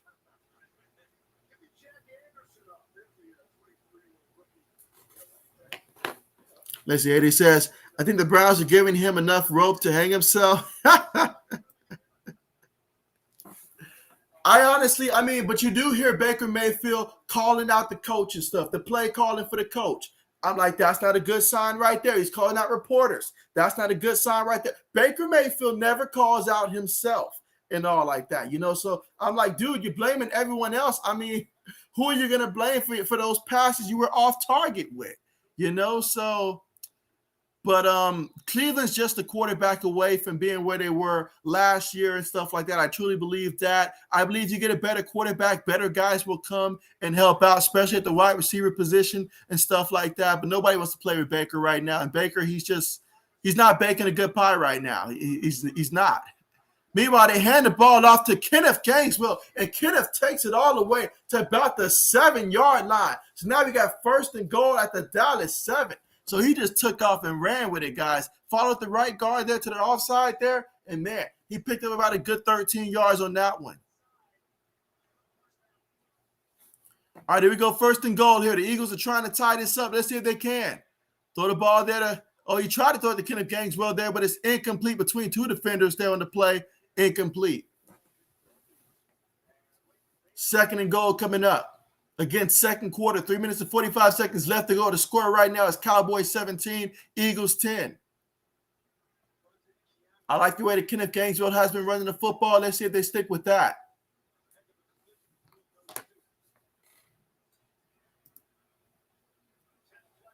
Let's see. Jay says, Browns can never find a quarterback for some reason. And so, but this year it's their own fault. They had the backup quarterback that can come in and probably could have made him a playoff team, but it's on them. Meanwhile, look at Kenneth Gainwell taking it to the house for a touchdown off the right end. So how about that? What a game we got so far. Who says this game doesn't have a lot on the line here? These two teams, they are playing like it does, and I like it.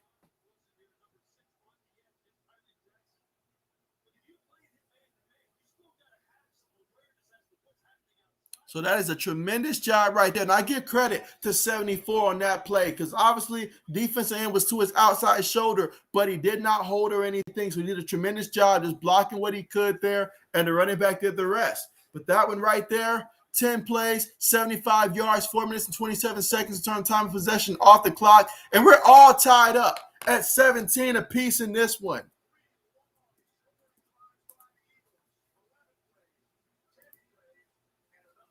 Let's see. Jay says, what a game. And so, oh yeah. And I'm loving it. I'm loving it. And so 80 says, touchdown. He says, someone wake up JB. Absolutely. Let's see. 80 says, the Eagles fly. Let's see. Jay says, didn't Dallas blow out Philly earlier this year on Monday Night Football? They did, because that was a game that I was unable to stream. I was supposed to stream that, but I was unable to stream that one. But it was a little one-sided there in the favor of the Dallas Cowboys at that time. But hey, a lot has changed since then. Honestly. It really has.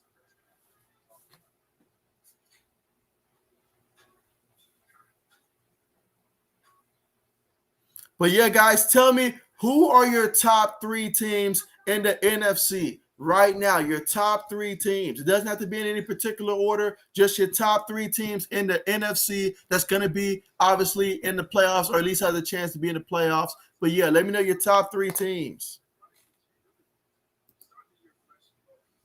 Let's see. Jay says, I would love to watch these teams face off in the playoffs. And so, hey, that's what I'm all about. In that first round, if we can get as many divisional matchups in the first round, I'm all for it. All for it. Because in my mind, I would love to see Pats and Bills. That'd be great. Obviously, a Patriots fan, I would love to get that tiebreaker versus the Bills. I would love to see, if the Chiefs, if they do end up with that 2 seed, maybe they play a team like either the Raiders or the Chargers, what team from their own division. You never know. Or if the Titans happen to falter, maybe Coach Titans, you just never know. But I would love to see a lot of those divisional matchups and stuff. I think it'll be great because obviously 2 teams that know each other well, played each other twice out the year. And so, yeah, it'll push them to go even beyond, above and beyond, to try to outsmart their opponents. So I'm all for it.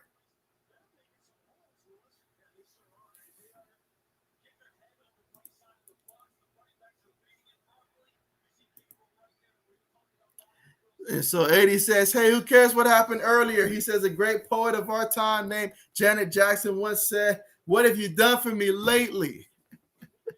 Gotta love it. 80s is fired up. He is fired up for this one, guys. He cannot wait for next week to start. Absolutely.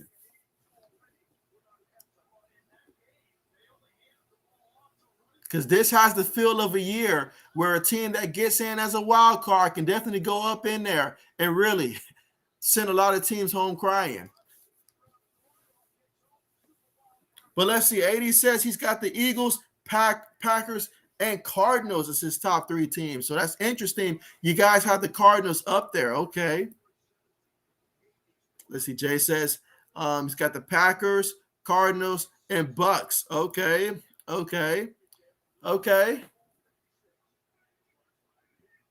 Meanwhile, let's see. Prescott up under center, went back in the backfield. Takes a snap. He's looking. Throws it, and it's deflected. It is deflected at the line there. And so 2nd and 10 coming up here for the Cowboys.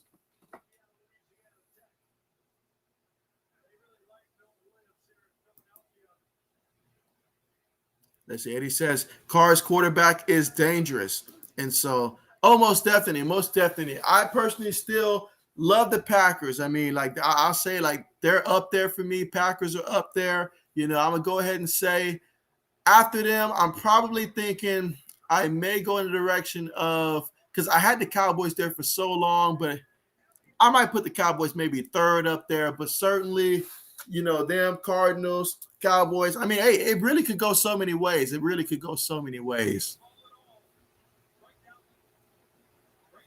I wouldn't sleep on the Rams either. I'm very interested to see how Cam Akers is going to make a difference in that Rams offense, considering he missed basically the entire year, but he's being activated now.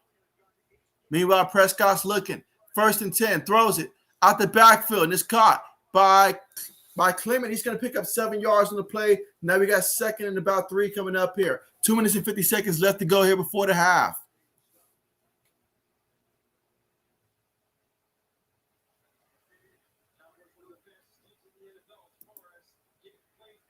All right, here we go. Prescott takes the snap there. They're going to hand it to the back. And so, I thought he had a hold there. I really thought if he didn't get tripped up there, he had a hold. But he picked up about a good 6-7 yards on the carry.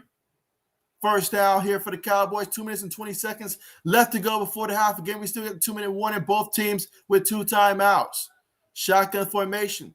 3 receivers on the play, 1 tight end, 1 running back. Prescott takes a snap. Looking. Feels the pressure. Throws it.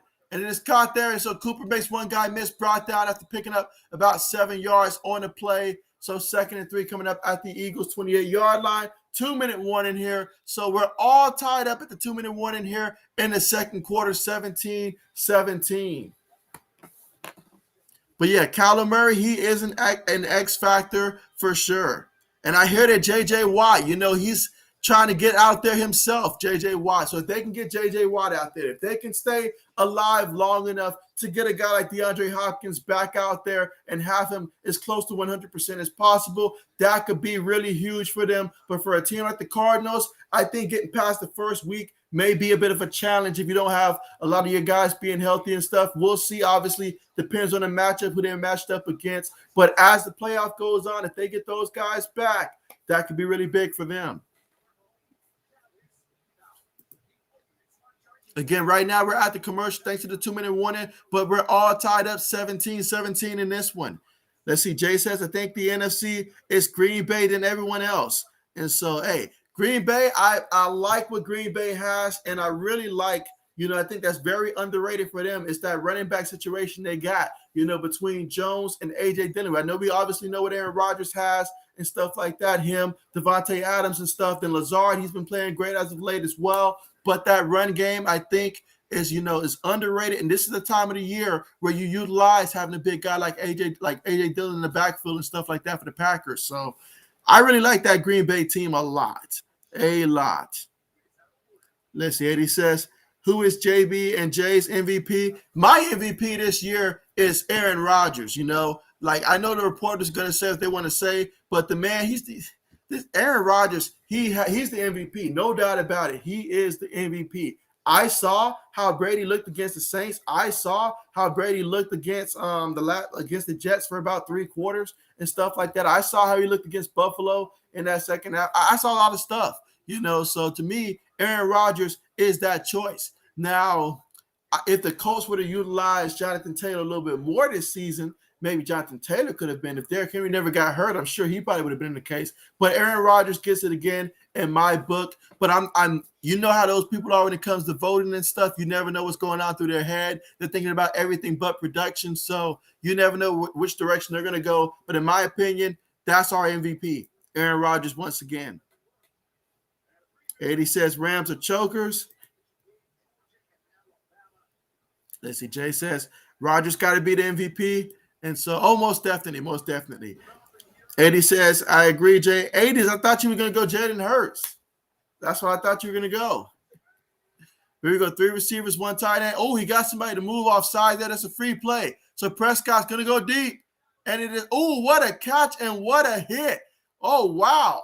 Amari Cooper. Who says Coop doesn't show up on the road? Who says he doesn't show up on the road? Wow, what a catch. That would be a 26-yard reception. Obviously, the defensive offsides there should be declined. It is declined. And so, so 1st and goal at the 2. So give it up for Cooper.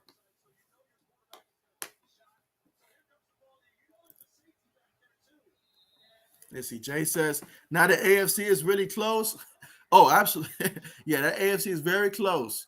Meanwhile, Prescott throws it, and it's caught there out of bounds. That's out of bounds. Incomplete. So that's incomplete. So 2nd down coming up here. Again, they're 2 yards away from it. I say you just run the football in. Just run the football in there. It's going to be there. It was a nice route, but he just ran out of space. Just ran out of space.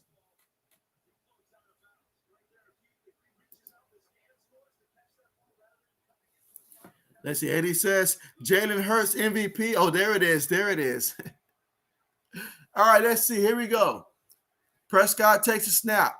Fakes to the back. Throws to the tight end there, and Schultz with the touchdown reception. And so the Cowboys take the lead once again, 26-17. So how about this, guys? We've been going back and forth between both of these teams here all night long, and we still got a whole second half to go. Of course, we got to await the extra point there. That should make it 24-17.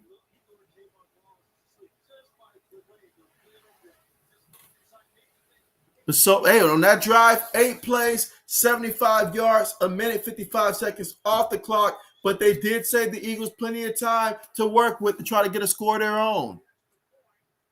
Up, and he whiffed on the extra point. So, my man out here trying to make a case for why he should not be back in Dallas next year went out there and muffed the extra point in a game that's been going back and forth. What do you know? This game is just full of everything.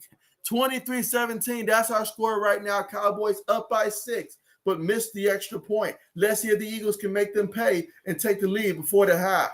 With a minute, 45 seconds left to work with and 2 timeouts.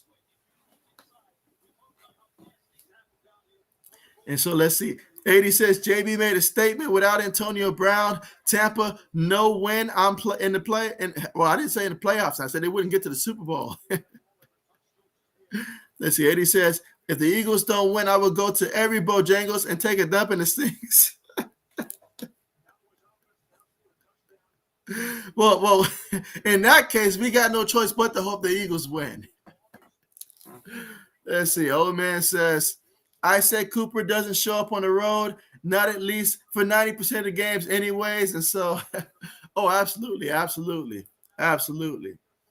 Let's see. Old man says, my MVP is Jonathan Taylor. What he has done is crazy. And so, oh, yeah, JT. Hey, JT, he really did some crazy things. I wish he wouldn't have did what he did to my Pats now, but, yeah, he did some crazy things. But unless he goes out there and has about a 300-yard gain and get over 2,000 yards rushing, I think they give it to the quarterback here, and I think Aaron Rodgers should get it. He's supposed to get it, but they probably will find someone else to give it to. Let's see. Eddie says, extra point, no good. Let's see. Jay says, AFC best teams are the Chiefs, Titans, and maybe Bengals. And so the Bengals are in my mind, they are that X factor. You know, they are that as a team, they are the X factor in the AFC. Because I've seen Joe Burrow go up there and light it up like he likes to light up those cigars and stuff. And then there are some times where I saw them out there where I was like, you can't regress like that from week to week. But if they go out there looking like they did the last 2 weeks, look out. Look out. It's a team that nobody really expected much from. It's a team that nobody really knows what to expect right now.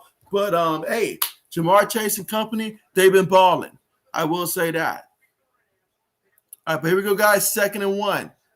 They take the snap, throws it, incomplete, but there is a flag. There is a flag. He was all over the receiver there, but let's see what they call.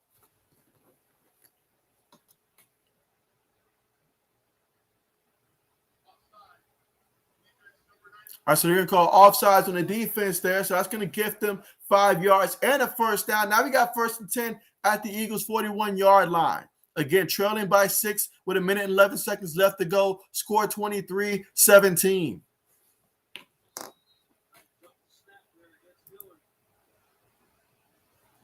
Let's see. 80 says, Eagles secondary needs work. And so, oh, no doubt about it. No doubt about it. 80s, I was going to send Mike down there to play cornerback on one side. I'll play cornerback on the other side to try to help you out. All right, here we go to the shotgun. And so look at Gardner Minshew. Look at him avoid the rush there, and he's going to slide, get down there, picked up about 4 yards on the carry. A minute, 2 seconds left to go before the half. I like how when he feels the rush, he knows how to slide and avoid getting hit in the backfield there, turning what could be a negative play into a positive play. That's a good trait to have. Meanwhile, he takes a snap there, avoids the rush again, and that time they're going to call a penalty there. They're going to call a penalty there. Probably going to be offensive holding and back them up.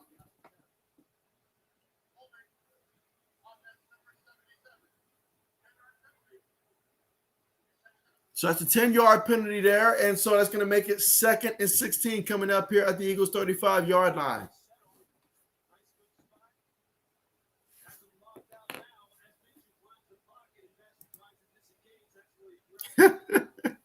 Eddie says, JB, if the Eagles get a touchdown this drive, I'll make it rain in super chat. And so, you know what? Let's get a touchdown, Eagles. We need a touchdown here. Come on, Gardner Minshew, show me some magic. He throws it, and it is incomplete. Incomplete. He was intending it for Ward on the play, so 3rd and 16 coming up.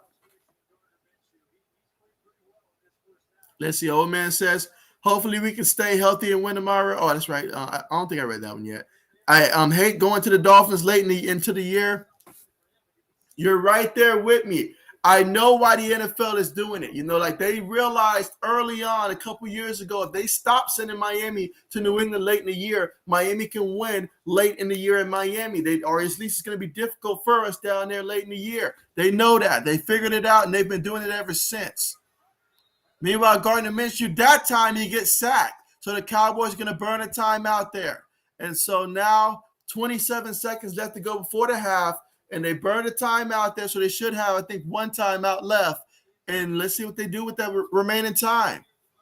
But, yeah, I'm right there with you, old man, right there with you.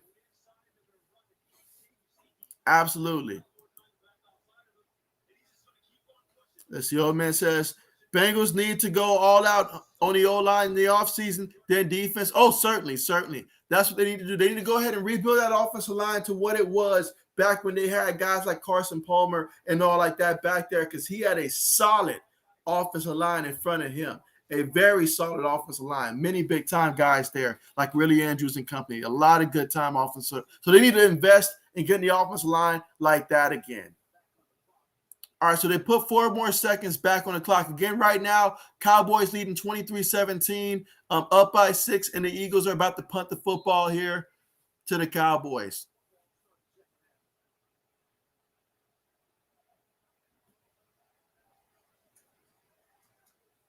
Punt's on the way. What a terrible punt. I've seen some bad punts all year long, but this might have taken the cake, guys. What a horrible punt. 21 yards on the play. That's what happens in Madden when you press the wrong button.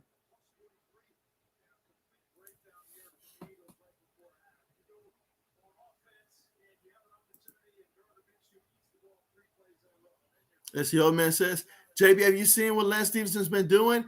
Man, he's been balling. It's been nice what good old Lance has been doing. It's been real nice to see. Absolutely. I see that. I see my Lakers finally getting some W's and stuff as of late. It's good. It's good to see. But here we go for the Cowboys. Prescott takes a snap, steps up, throws it across the middle, and it's caught by Wilson to the 15-yard line. Got to give it for Wilson. He's been playing tremendous this year. I think Wilson has given the Cowboys a peace of mind to where if Michael Gallup doesn't come back next year, which I'm expecting that he won't be back next year, I think then, yeah, definitely he's someone that they can rely on in the future.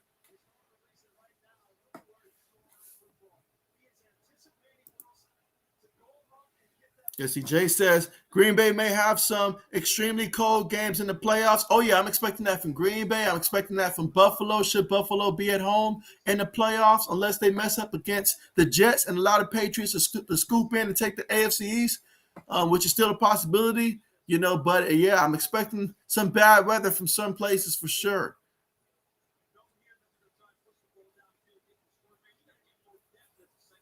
Which is why a team like the Colts, in which we saw the Colts up until probably the last 2 weeks, they looked invincible just about. But having to go on the road in some of those, environments, it's going to be tough on a team that's used to playing indoors. Let's see. Prescott takes it, throws it. It is caught there by the tight end, and so that's going to be a pickup of 6 yards on the play. And so now we got 2nd and 4 coming up from the Eagles' 9-yard line. 13 seconds left.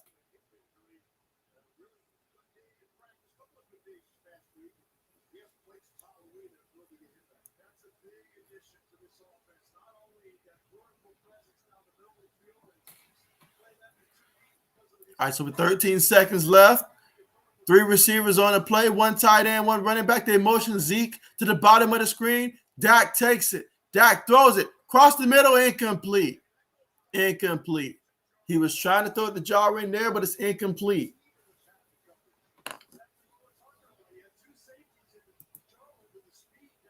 Let's see, old man says, got to give Dan Quinn some love. He was horrible at head coach for most of his career, but as a defensive coach, he's great. Oh, absolutely. He's another one of those, like I was talking about Josh McDaniels earlier, he's another one of those that he's tremendous at what he does as a coordinator, but some guys are just better off being coordinators. And you know what? There's nothing wrong with being a tremendous coordinator. Nothing wrong with that. But here we go. They're going to go 5 wide again. Prescott takes a snap. Prescott throws it, and it is caught by Schultz for the touchdown. 9-yard touchdown reception by the tight end there. So the Cowboys, they get another touchdown. They're up 29-17 right now. 5 seconds left to go here before the half.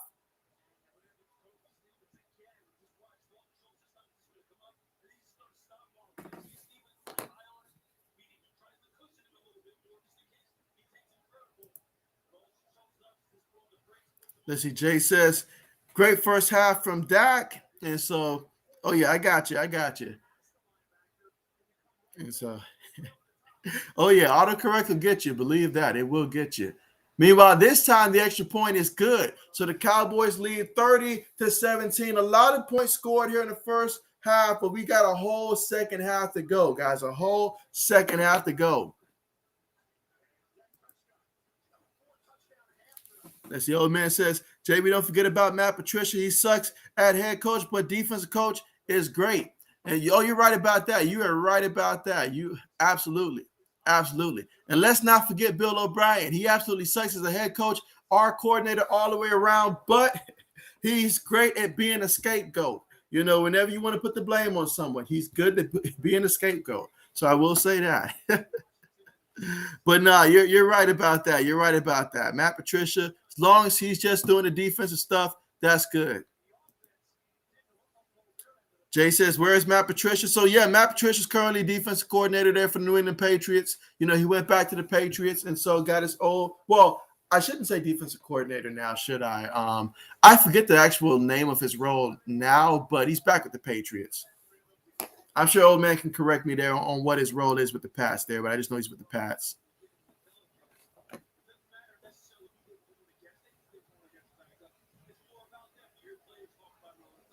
All right, kickoff's on the way. All right, so no return there. So just 5 seconds left to go before the half. And so let's see. 80 says, damn, JB, now I have to drink more. There's a whole second half to go. A whole second half to go.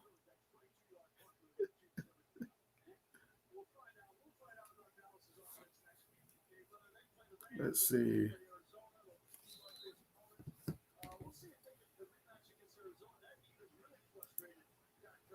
All right, so Gardner Minshew's out there. He's just going to go ahead and take a knee and take us to the half. And so at the half, the Cowboys lead this one 30-17.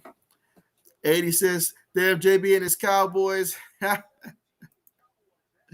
Let's see. Jay says, great offense from both teams. And so, most definitely. This has been a pretty good game here. And so I know that I think the Eagles got the football first. So the Cowboys should get it in the second half first. But, I mean, it's been a lot of offense. Obviously, I don't want this game to get too one-sided, so I hope the Eagles do start scoring a lot in the third quarter there and make this a close game again. But it's just separated by 2 scores, so we'll see how things play out. You say that punt hurt Philly at the end? Oh, definitely. I definitely believe that. As the old man says, JB, Matt Patricia titles, I do believe, is senior football advisor. Not sure, though. We'll look it up to make sure. And so, yeah, appreciate that. Yeah, that's right. That does sound like something that is closer to what his role is right there. I had to think about that after I said it. I was like, wait a second. He's not the defensive coordinator there. He was given some role that I personally would not have given him, but I get it.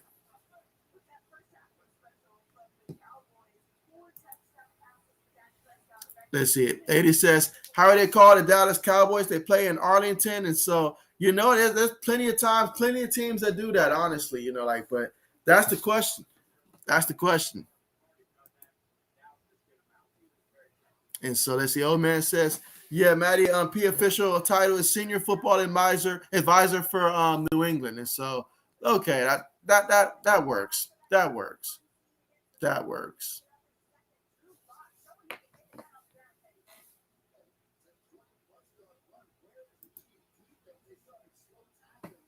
Let's see. 80 says, Eagles play in Philadelphia. Yo, Adrian. And so let's see. Jay says, "What do you think of the current the current Detroit Lions head coach?" And so, yeah, so Dan Campbell, I like the toughness that he brings for Detroit. Do I think he's the long-term solution for Detroit? No, I don't think he's a long-term solution for Detroit.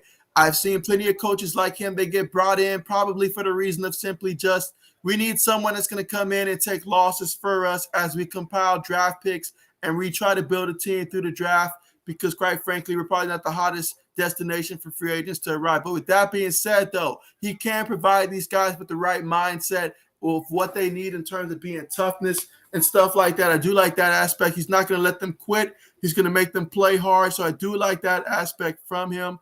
But he's not going to be a head coach. He's going to give you the X's and O's advantage that you need to be a Super Bowl caliber team or even a team that's going to compete in the playoffs. But he's someone you need to make sure you're not going to go out there and go winless and get you some upsets and stuff like that. So that's what I think of Dan Campbell there for Detroit. So I think he'll be back another year as he should be. He just got brought there this season. So, yeah, definitely bring him back one more year. It was definitely a tough project to take over. We'll see how things play out.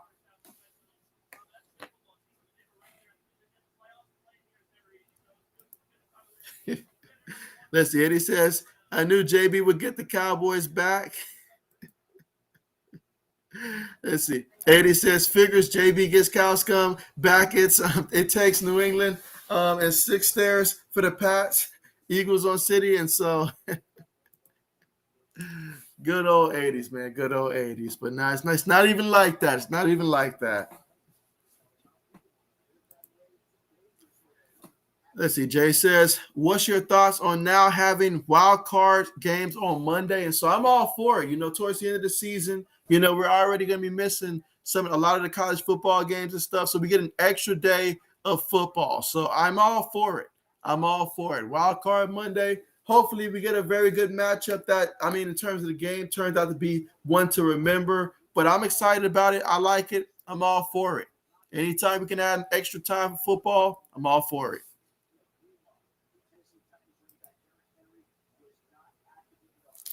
Absolutely. So let's see. I think now is a good time for me to go through the schedule of games for this week, and we'll go through each and every one and see who we got winning this week.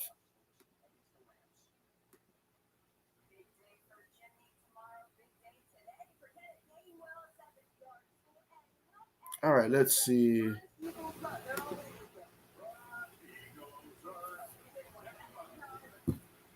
All right.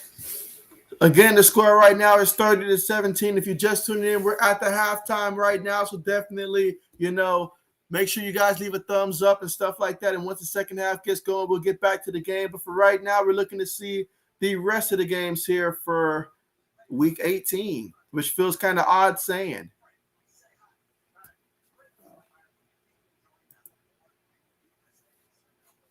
Let's see. Old man says, just to look it up to make sure I was right, we actually don't have a defensive coordinator. Well, Bill Belichick, but by title, no defensive coordinator. And so, yeah, that has been the case since Brian Flores left even when Brian Flores was there. So ever since Matt Patricia left and went to Detroit, we have not had an official defensive coordinator since then. Because Brian Flores, I believe he was calling plays from the coordinator position. We've had our linebackers coach call the plays and stuff like that, but we refuse to, for whatever reason, to hire someone with that defensive coordinator title for whatever reasons. But I'm sure Bill Belichick has his reasons.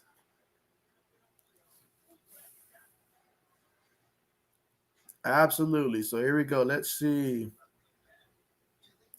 All right, guys. So I'm about to go through the list of games here for the rest of the Week 18 matchups. And this is the part where you guys tell me who do you guys like in this matchup. And so I'll start with early Sunday. The Cincinnati Bengals, 10-6, 5-2 on the road this year. They're going to be going on the road to the Baker Mayfield-less Browns. That's right. Baker Mayfield won't be out there for the Browns this time. A little too late now that you've already been eliminated. Now they want to do it, but it is what it is. I don't make the decisions there. But, yeah, they're going to be going down to Cleveland. Cleveland is 5-3 at home. Meanwhile, the Bengals on the year, they're 5-2 on the road. We'll find out who wins that one. But yeah, Bengals at the Browns. Who do you guys like in that one? And what is your final score projection for that matchup?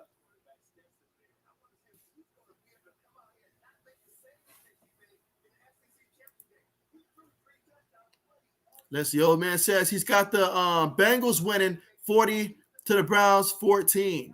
And so, okay, I think the Browns will feel a lot more rejuvenated now, even though their season's done. But they finally going to get, be without Baker Mayfield. That's a big plus right there. Guys are going to start getting on-target passes, stuff like that. I still think the Bengals get the W, but I'm going to go ahead and say Bengals win 38 to 20. I'm going to go 38 to 24. 38-24 over the Browns. Let's see. Old man says 40-0 if Baker was playing. And so absolutely. But yeah, I think that's a good score right there. About 38-24 Bengals over the Browns.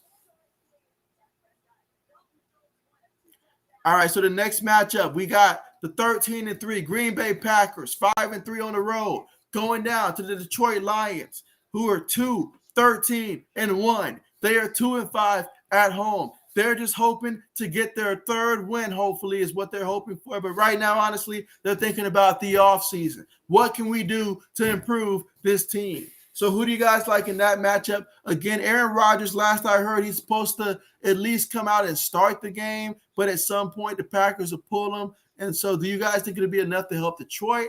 I personally don't think it'll make a difference who's quarterbacking for the Packers in this one. They're going to go out there and they're going to get the W, final score being, I'm going to go 35 to 20.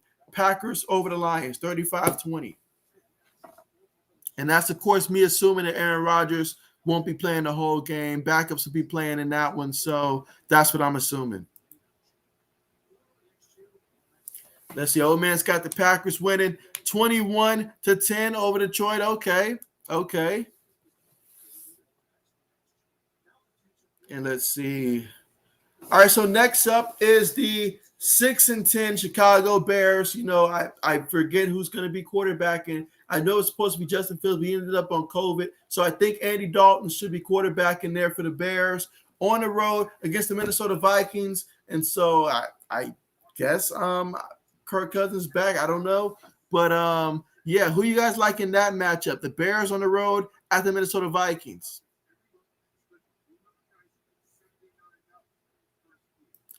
I think in that matchup, I'd probably go with the Bears in that matchup, honestly. Thinking about it, I'd probably go Bears. Andy Dalton get one win for them. They probably win probably. I'm gonna go 2017 Bears over the Vikings. 2017. As the old man says, Vikings 17, Bears 14. And so, okay. But yeah, I got the Bears winning that one and a close one. Either way, to be close. All right, let's see. Next up, the Washington football team on the road at the New York Giants here. So Washington coming in at 6-10. They're my candidate for most disappointing team of the year, just by, quite frankly, I had high expectations for them. They went out there and failed on the worst way possible. So yeah, Washington is my most disappointing team for 2021. Given all the talent and the changes that they made, I thought they were heading in the right direction, but they took three steps back, actually, in my opinion. But yeah, going on the road against the Giants, I like Washington in that one to win against the Giants and finish the year 7-10. I'm gonna go final score being 24-17 over the Giants. 24-17 Washington over the Giants.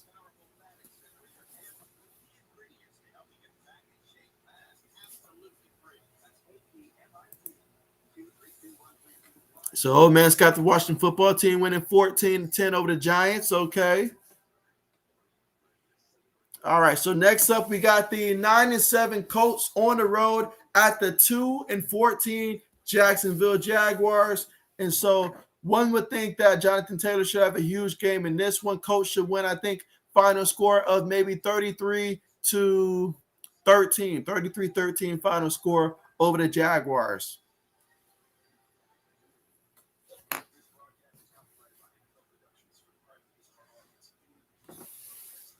All right, let's see. Meanwhile, give me 1 minute and I'll be right back.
All right, I'm back. Apologize about that. So let's see. Old man's got the Colts winning 35-10 over the Jags. Okay. And so Andrew says, what quarter is it? So right now we're at the half right now, Andrew, but we'll be starting the third quarter. Should be sometime shortly.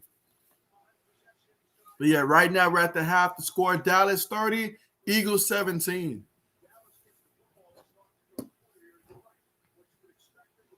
All right, let's see what's next. Yeah, so who do we like? Steelers on the road at the Ravens in this one. Two teams coming into this one, both of them fighting for a playoff spot still, potentially. Keyword is potentially, but still it'll be a hard-fought game. There are two teams, rivalry here, enough emotion already between the two of them to go out there and go all out, and we'll see if it does result in a playoff berth or not. But obviously, they just got to hope for the best and go out there and play.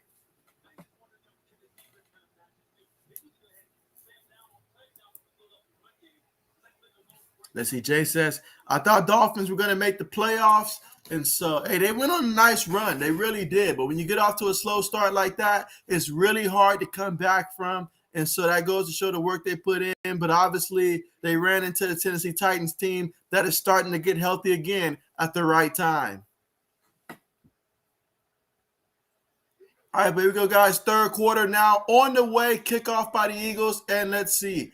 Cowboys will return this one. Let's see the 10, 15, 20, 25, all the way to about the 30-yard line. So now we got 1st and 10 at the 30-yard line. There is a penalty, however. There is a penalty.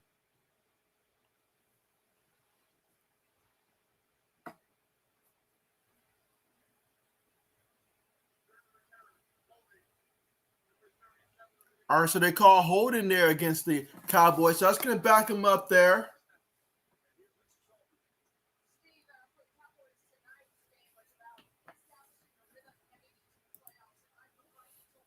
Let's see. Jay says they got a nice win streak, and so yeah, they went on a nice win streak. That they did. It did catch my attention and stuff.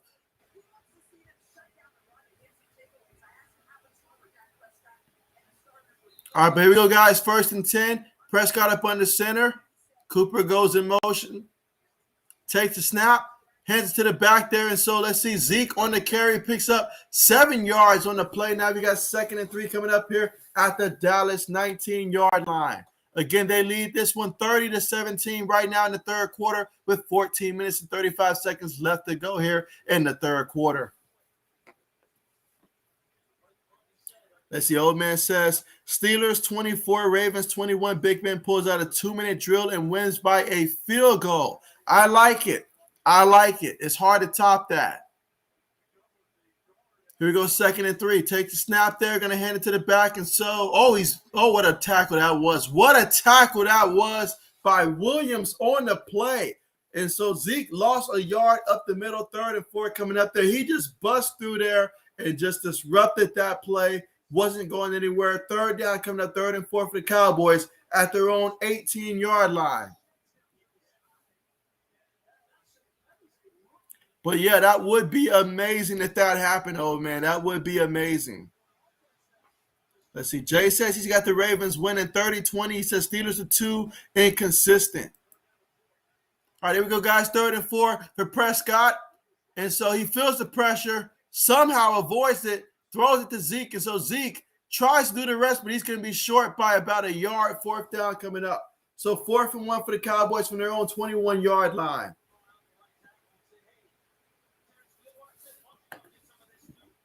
Let's see. Meanwhile, Andrew says the Ravens are going to win 31-17.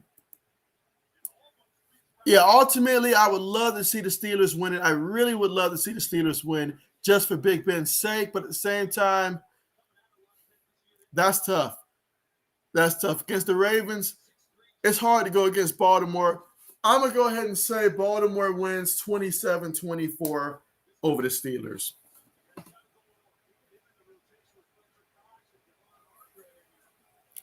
Punts on the way. Oh, what a tackle on the play. So what a tackle on the play on that return. And so picked up maybe 3 yards on the return when he fell forward, but there is a penalty.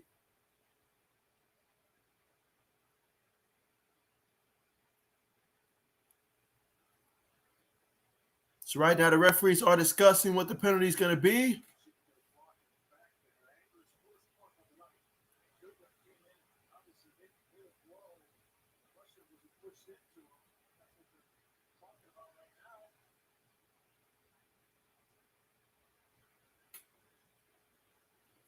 All right, so the referees are discussing, so I guess we'll go through this, but let's see. Let's see. Jay says last Monday Night Football is the night I remember as Ben's last game. And so, most definitely. I'll always remember that one for sure.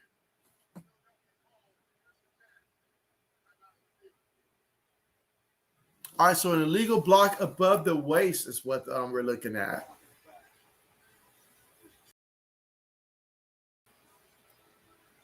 Let's see. Andrew says the Steelers have improved that they can win big games, and so that is fair. That is more than fair. More than fair. Absolutely.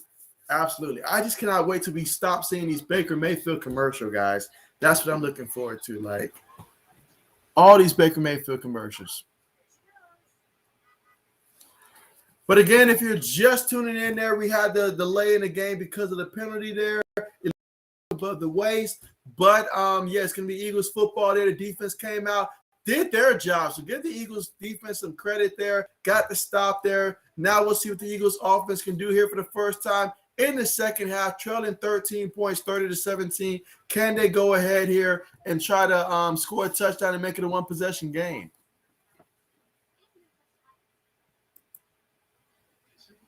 Let's see. Jay says, I guess Steelers still do have a chance at the playoffs, right? They have technically a chance, but there's a lot they're going to need to go right for them to get in there. But yeah, technically both the Steelers and the Ravens are technically still alive in this one. But a lot would have to go right for them. I mean, a lot would have to go right for them.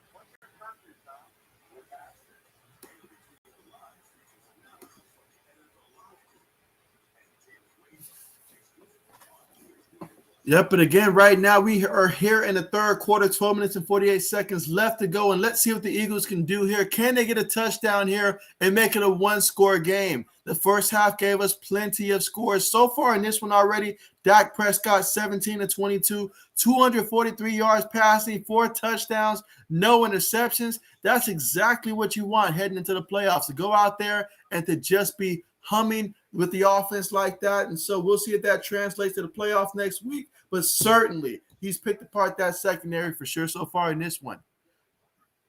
But again, the Eagles, they don't have Jalen Hurts out there, their starting quarterback, and they're still going out there showing a lot of fight in this one. You got to be proud of both teams, no matter who you're rooting for.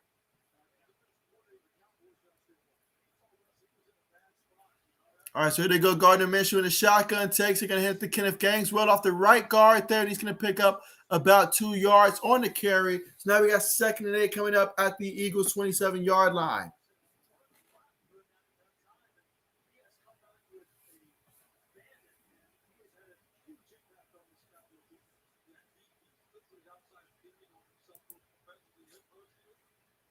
Let's see. Andrew says, who does everyone think's going to be in the Super Bowl? So that is a very good question right there. I keep finding myself switching my picks, but I'll get to that after this play. Meanwhile, Gardner Minshew's going to hand it to the back there, and so the back up the middle. And so he's going to pick up about 6 yards in the play. So we got 3rd and 2 coming up here from the 33-yard line of the Eagles. So aside from obviously me rooting for my team the whole way and stuff like that, but personally, I think it could very well come down to being the Chiefs versus the Packers in the Super Bowl is what I'm thinking right now. It's my matchup I'm thinking right now. Obviously, it's early. It's going to come down to a lot of the key matchups, but right now, I like Chiefs versus Packers right now. All right, here we go, guys. 3rd and 2. Minshew up under center here, one back in the back for us. A quarterback sneak. So they called a quarterback sneak, and he picked up 2 yards and what looks to be a first down for the Eagles. 1st and 10 for the Eagles at their own 35-yard line.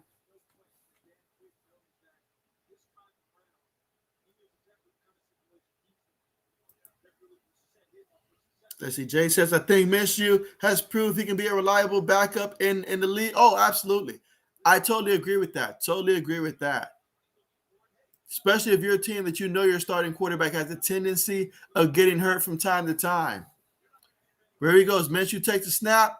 Going to hand it to the back. And so Clement off the left side. A lot of hole to work with on that one. Picks up 13 yards. I keep saying Clement. I'm so used to him being with the Eagles. That was Hudley there. So Hudley on the carry.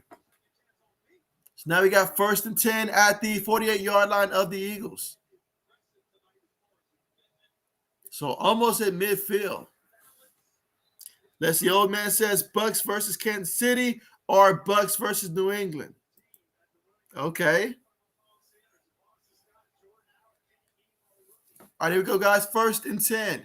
Tight end goes in motion. Takes a snap. Going to hand it to the back off the right side, and the running back almost tripped up there. I mean, he timed that snap perfectly and almost ran down the running back there. The running back just did get past him. So now we got 2nd and 6 coming up here from the Dallas 48-yard line.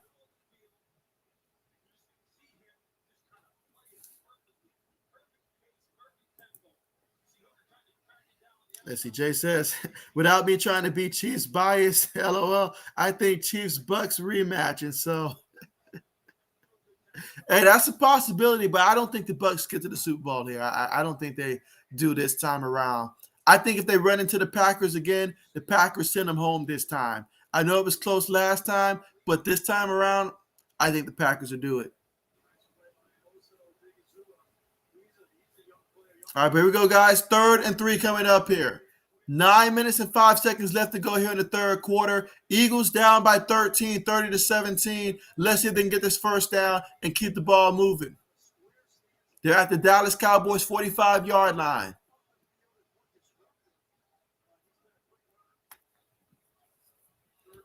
All right, here we go. 3 receivers on the play, 1 tight end, 1 running back. They motion Ward Jr.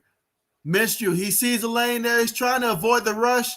He throws it there, and it's incomplete.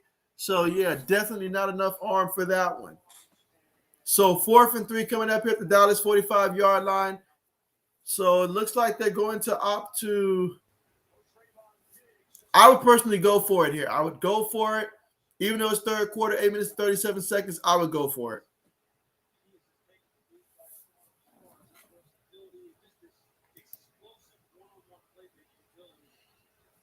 Let's see. Jay says, I just don't believe in Tannehill enough in the playoffs to beat any better quarterback. And so that is more than fair. Here we go, guys. 4th and 3. Minshew takes a snap there. Throws it there, and it's caught by the receiver who avoids one guy, avoids another guy. And look at that. Look at that. Watkins with the 11-yard reception. He did a tremendous job that time avoiding 2 guys there and picking up the first down for the Eagles. 1st and 10 at the Cowboys 34-yard line.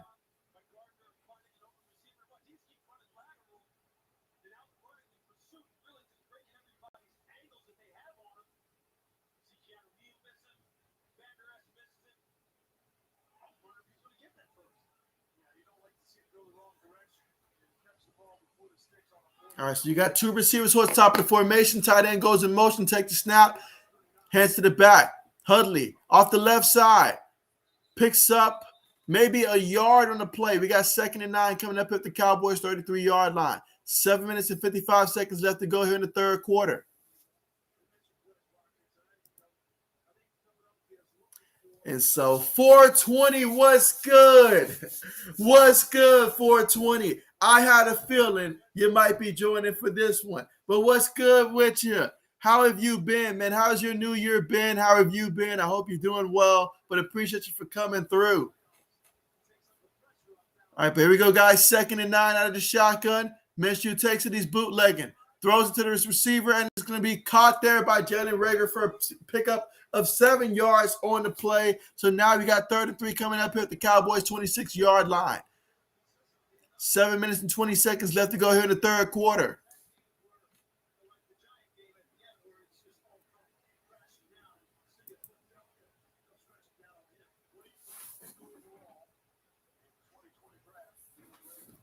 All right, here we go, guys. 3rd and 2 coming up here. 3 receivers towards towards the top of the screen here. Minshew in the shotgun. They motion the receiver now. Take the snap. Look at that Cowboys rush. Throws it to the receiver. So once again, they hit a receiver there that's coming across the line there. And so it's working for them on this drive. And so another first down there for the Eagles. Pick up a 4 yards on the play. 1st and 10 from the Cowboys' 22-yard line.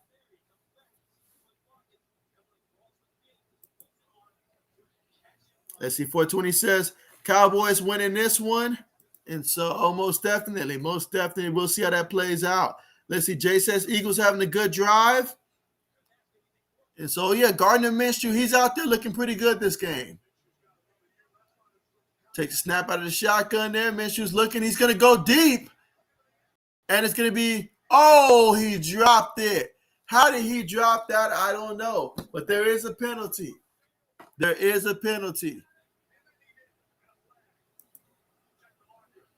Let's see. 420 says Trevon isn't playing. Hey, that's a big deal right there. That's a good catch right there to call that out. He is not playing in this one.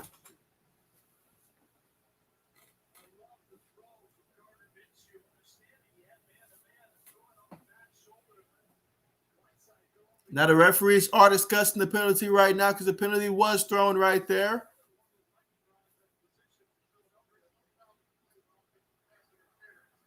All right, so they say there's no foul there for offensive pass interference. So they were debating an offensive pass interference call on that one, but they opted not to call it.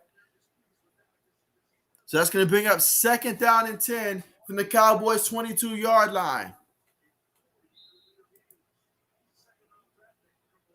And let's see, Andrew says the only time when he won't get a pick. And so there you go. All right, so they're going to line up in the shotgun here. 3 receivers, 1 tight end, 1 running back. Minshew has it, stands in the pocket, throws to the back, and the back drops that one. That's going to be incomplete, but there is a penalty. There is a penalty. So Gardner Minshew, he's frustrated right now.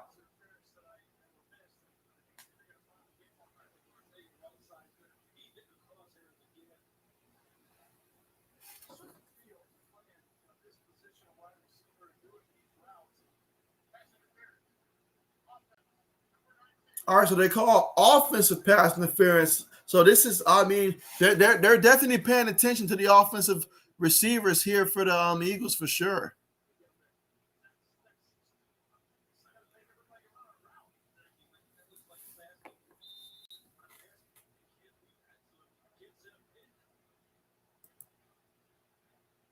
All right, here we go, guys. 3rd and 10.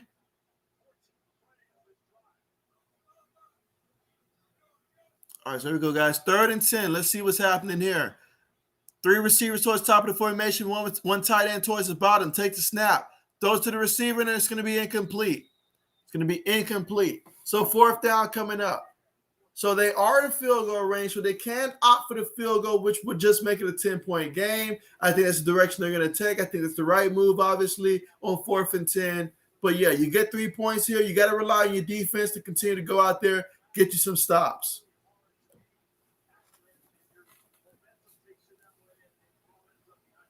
But yeah, in terms of who has the best uniforms in the NFL, that's a very good question.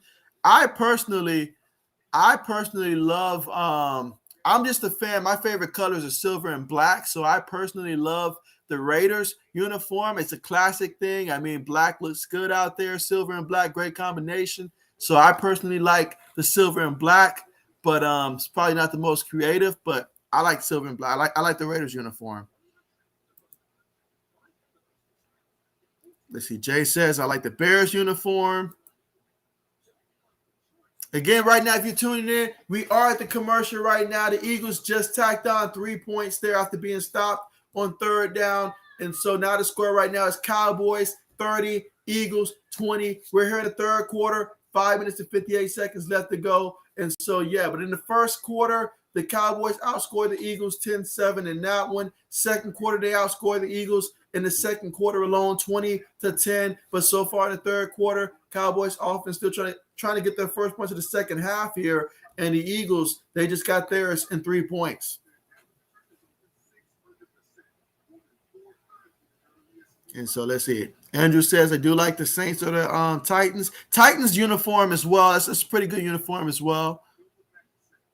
Let's see. Mean Dealer 420 says, L receivers. Jay says, I like the Oilers better than the Titans. And so, okay, the Houston Oilers. Nice. Andrew says the Oilers. And so, yeah, he meant the Houston Oilers there, the team that used to be down there in Houston and all like that. So, yeah, Houston Oilers. Okay. And so, yeah, right now, again, the score is right now Cowboys 30, Eagles 20. When we come back, the Eagles will be kicking things off to the Cowboys, and we'll see what they do with the football. But Dak Prescott already 17-22, 243 yards passing, 4 touchdowns, 0 interceptions. That's right, 4 touchdowns, 0 interceptions. As the old man says, right now, Bengals, but the old school Patriots are my favorite. Jay says Oilers in terms of uniforms. And so 420 says Bengals uniforms. And so, okay, yeah, some pretty good ones.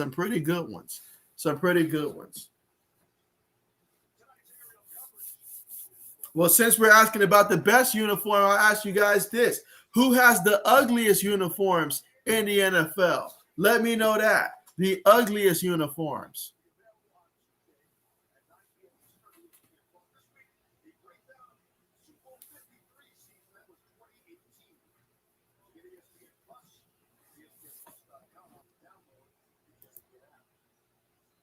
Let's see if 420 says that man dropping every pass.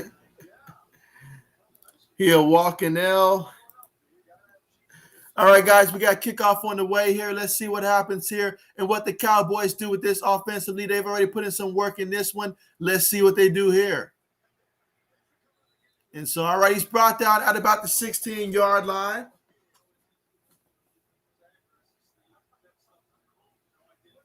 All right, so old man says the Browns here. So, okay, so the Jay says that he hated the Bucks chrome face mask. And so, good point there. Meanwhile, we've got a Cowboys player that's down right now. Hopefully he'll be okay. Let's see, 420 says Browns. Let's see, Jay says, also the Jags color rush in 2017, that horrible bunt mustard color. And so I hated that thing that the Steelers trotted out there with that brown and what was it? I think it was the Steelers. Yeah, both the Steelers and the Packers, their throwback jerseys. But the Steelers, the one that looks like they rolled in mud and mustard. That it was an ugly combination. I don't know why they ran out there in that. It looked like the bumblebees back then. It was terrible. It was terrible. Like I have not seen anything look that bad. Them with the Packers threw out as well in the past, like that. Yeah, just keep that in the history. That no. 420 says I called touchdown Amari Cooper. All right, so he's got Cooper in the end zone there. Meanwhile, 80 says JB, I can't watch. just close your eyes a little bit, 80s. Just a little bit longer. But yeah, 30-20 is our score right now, and we'll see what the Cowboys do with it. here, starting off from their own 16-yard line, 1st and 10 from their own 16-yard line.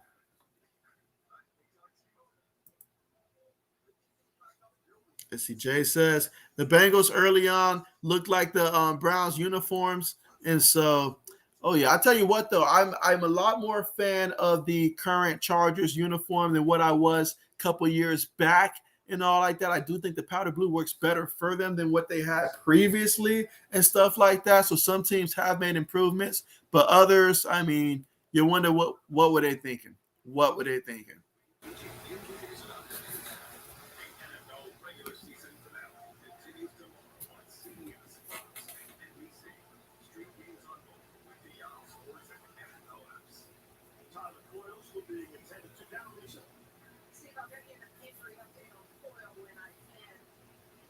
All right, so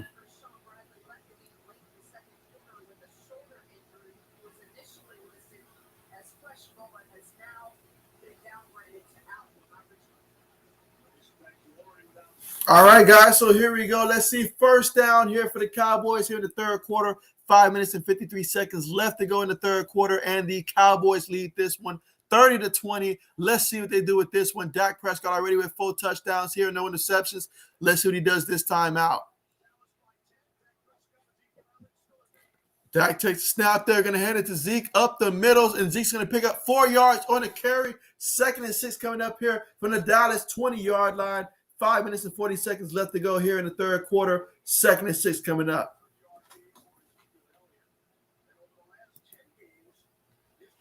Let's see. Jay says, I would highly recommend watching the Paul Brown of Football Life episode. He impacted football so much. And so that's a fact. That is facts right there. 420 says Steelers had the ugliest uniform, which were those Bumblebee uniforms. Exactly. They really did. I couldn't stand that. I really couldn't stand that uniform. Meanwhile, they're going to hand it to Ezekiel Elliott up the middle for about a 5-yard pickup, 3rd and 1 coming up from their own 25-yard line. I think if I was a football player, I probably would have refused to step out there on the field with that uniform, with it being just so bad. Like, you could not have chose a worse uniform if you tried. Like, I don't know what they were trying to prove.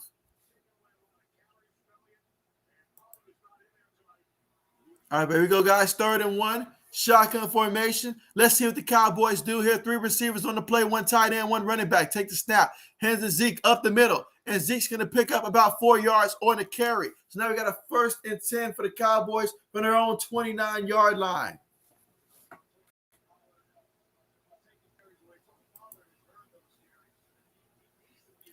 Let's see. Jay says, what about the orange crimsicle Tampa uniforms? It was cursed. That's why they couldn't win. It was cursed. That's another one that was up there. Would have been in my top 5 list for sure. Probably even top 3. All right, here we go, guys. Tight end goes in motion, takes a snap there, play fake. Dak's looking. Dak throws it. Too high for the back, incomplete. 2nd and 10 coming up from their own 29-yard line. Again, third quarter, 4 minutes and 2 seconds left to go to score right now. Cowboys 30, Eagles 20.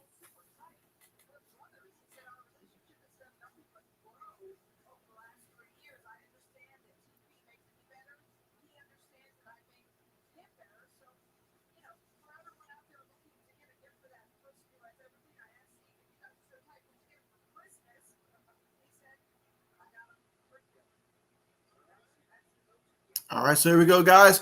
Dak up under center, takes it, going to hand it to the back there off the right side. And so Zeke that time picks up 3 yards on the carry.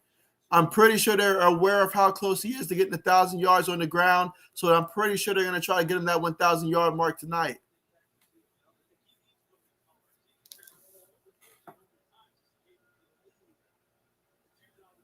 All right, here we go, guys. 3rd and 7 coming up. The score right now, Cowboys 30, Eagles 20. Up, somebody went off sides there, so that's a free play. And Wilson making them pay once again. Takes it all the way to about the 32-yard line there, but there is a penalty. There is a penalty.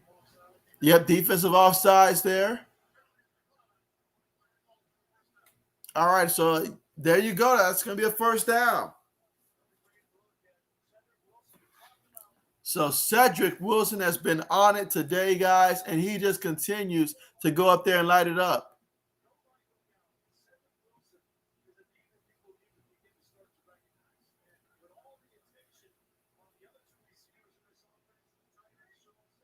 All right, here we go, guys. Dak up under center. One back in the backfield. 3 receivers on the play. 1 tight end. 3 minutes left to go here in the third quarter. And so they're going to hand it to the back off the right side. He's going to pick up about a good 4 yards on the carry. So now we got 2nd and 6 coming up from the Eagles' 27-yard line.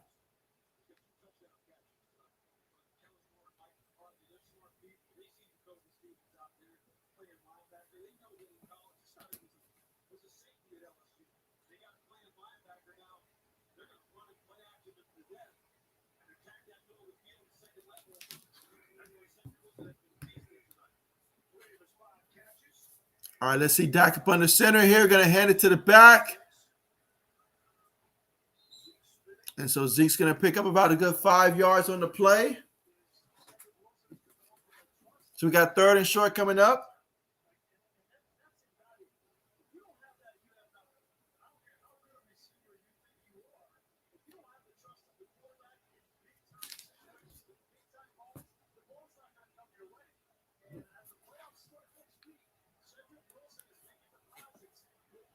All right, here we go. 3rd and 1, guys. Dak up under center. Let's see if they try a quarterback sneak or will they run the ball. Looks like they're off the ball here. And they're going to hand the ball there up the middle, and it's going to be a pickup of 3 yards on the carry. That's Zeke up the middle.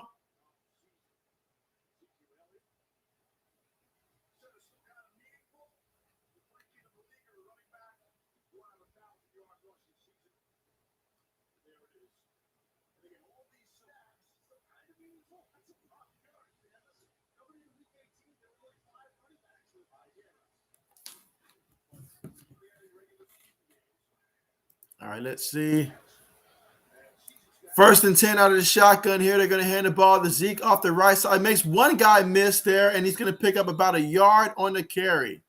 2nd and 9 coming up at the Eagles' 18-yard line. So far on this drive, you got 10 plays, 66 yards, about 4 minutes and 51 seconds on time of possession off the clock.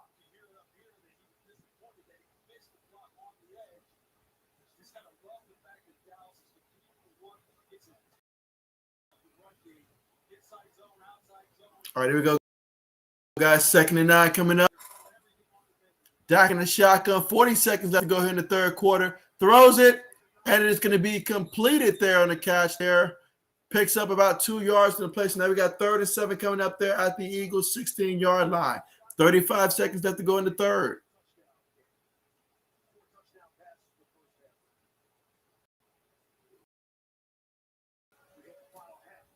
Again, the score right now is Cowboys 30, Eagles 20, and the Cowboys are up by 10 points right now. Let's see. I'll have to answer that right after this play here, but here we go, guys. 3rd and 7 coming up here. Let's see. 2 receivers towards the bottom of the screen, 1 receiver towards the top. Dak takes a snap there, throws it to the back. At the back foot, and the back's going to be about a yard shy there of the first, so there should be 4th and 1 coming up.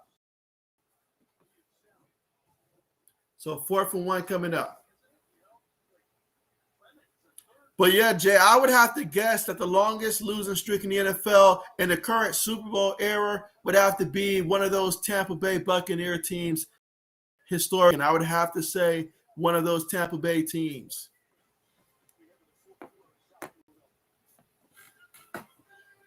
But here we go, guys, at the end of the third quarter. So that's right, at the end of the third quarter, after a high-scoring first quarter, we had a low-scoring third quarter. We'll see if that continues to be the case here in the fourth quarter. But at the end of 3 quarters, the Cowboys lead this one 30-20, and they're going to be facing 4th and 2 at the Eagles' 11-yard line. We'll see what they call.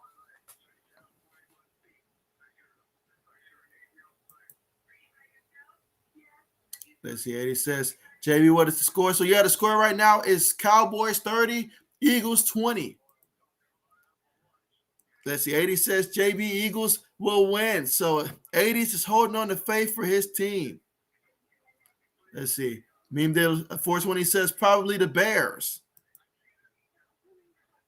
And let's see. Jay says Tampa Bay Buccaneers went 0-26 and 76 and 77.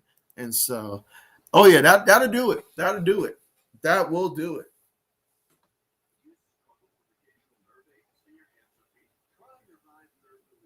Yeah, that's never a record you want to have associated with your team. That is for sure.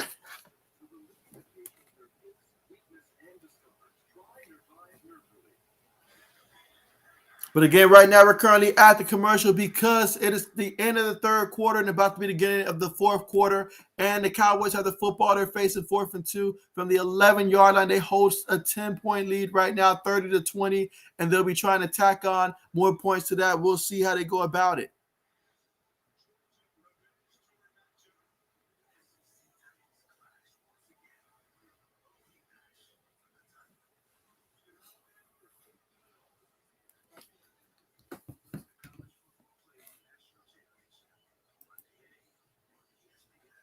Let's see. 420 says 0-26. That's something the Eagles could pull off.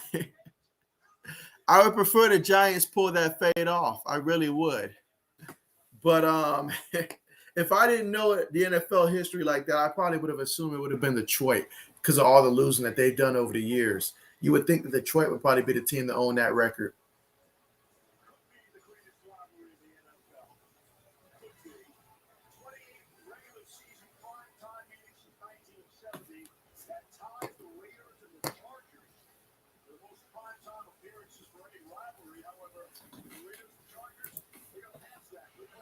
Jay says, has the Patriots ever played in London? That is one heck of a question. I do not know if they have, but if they have, it evades me. Meanwhile, they're going to go for it on 4th and 1, and they get the first down. So the Cowboys, they roll the dice in a situation they probably didn't have to, but they did it, and it paid off for them. And Clement went up the middle for a 3-yard pickup. So now we got 1st and goal for the Eagles at the 8-yard line. I'm sorry, 1st and goal for the Cowboys at the Eagles' 8-yard line. On this drive, 13 plays, 76 yards, 6 minutes in terms of time of possession. Now, there is an Eagles player right now that's currently being tended to by the medical staff. He's on the ground right now.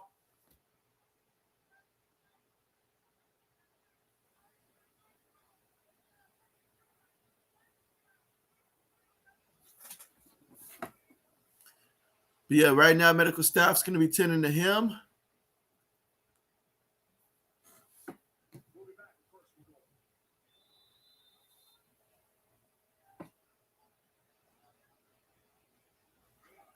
Yep, so we are currently at the commercial because of the injury timeout right now. But again, we're here early fourth quarter. Cowboys lead 30-20 so far in this one.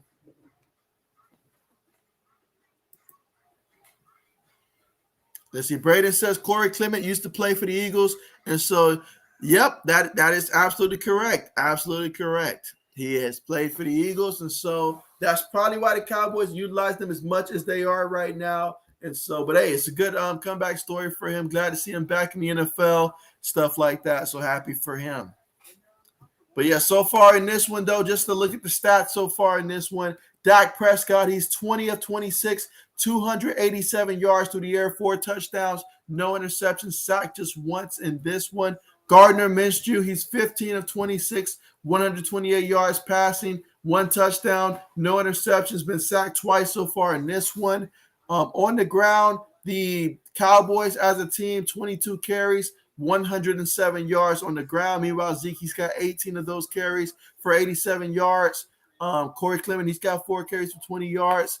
And the Eagles, as a team, 23 carries for 125 yards on the ground. Kenneth Gainwell, he's got 9 carries, 65 yards. And Jason Hudley, he's got 7 carries for 47 yards.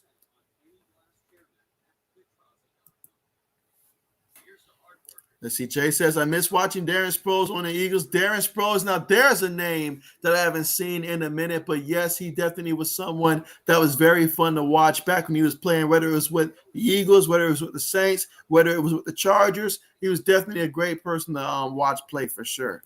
No doubt about that. And so 420 says, are you going to be streaming the playoff games? Absolutely. Most definitely. Most definitely I will be streaming the playoff games for sure. Now, I won't be able to do all of them and all like that because one stream takes a lot of my energy and all like that throughout the day. But I definitely will try to do, like for each day that we have a playoff game, you can expect at least one of the games to be streamed.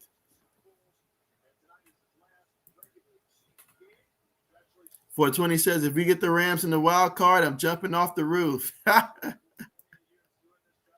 There you go. I can imagine that. I can imagine that. That I can. All right, here we go, guys. First and goal. Let's see. Dak Prescott's already got 4 passing touchdowns in this one. He's looking for number 5. And he finds a wide open back, Clements, and he gets it. He gets the 8-yard touchdown pass to Corey Clements there against his former team. And that's touchdown pass number 5 for Dak Prescott in this one. So, wow.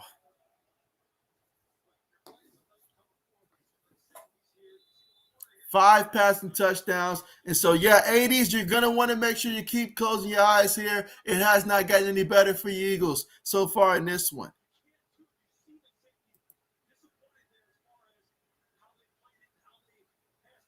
Let's see. Meanwhile, kick's on the way. Kick is good. And so you say, are you going to be streaming the night games? And so I will try to stay with the night games. The only way that's going to change is if it's my Patriots playing. If the Patriots are playing, I'll probably prioritize that one over the night game. But if they're not playing that day, I'll probably just go with the night game in that one. Unless there's a matchup that I really, really want to stream and all like that comes on earlier. So that's how I'll go about that one. So most likely to be night, but if it's a Patriots game, it'll be the Patriots to be priority over any night game. Let's see. 420 says 5 passing touchdowns. Jay says maybe they bench Prescott now. And so I think personally now would be a good time to go ahead and bench him. He's throwing 5 touchdowns here. He's playing hot. He did everything he needed to do today. Just go ahead, rest him up and all like that, moving forward. That's what I would call right now. I think now is a good time to rest him. He went out there, did his job there. And so once Zeke gets over that 1,000-yard mark, his night will be done as well if I'm coaching. And so just go ahead and get some other guys some playing time as well. And let's get ready for next week. Let's see. 420 says Dak broke the Cowboys passing touchdowns in a season. My man showing he's worth the money that he's getting paid out there. That's what he's trying to do. Go out there and show that he's worth the money. All right, so let's see. There's a return there by Hudley, and he's going to take it all the way to about the 30-yard line there. All right, so the Eagles will take over down by 17 now, 37-20 here in the fourth quarter with 14 minutes and 33 seconds left to go in the game.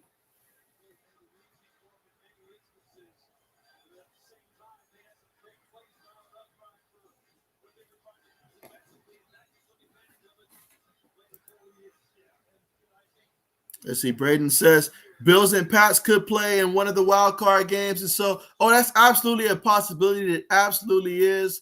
And so if that turns out to be the case, then, hey, you already know that's when I'll be streaming right there. Meanwhile, Gardner Minshew throws it, and it's incomplete. Incomplete. 2nd and 10 coming up. So 2nd and 10 coming up here for the Eagles at their own 30-yard line.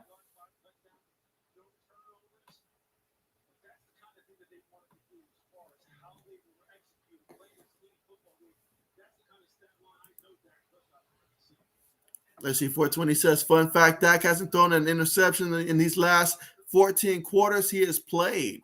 And so, good old Dak. And they run the ball off the right side there that time with Kenneth Gainswood. He's going to pick up 7 yards on the play. So now we got 3rd and 3 coming up here at the Eagles' 37-yard line. Jay says, I would pick the Pats over Bills if they matched up. And so, hey, I would definitely love to see that matchup there, a chance for us to go ahead and break that tie that we had this year, 1-1 and all like that, and see how things play out. That would certainly be huge right there. No doubt about it. No doubt about it. It'll be interesting to see how Indianapolis does in the playoffs as well.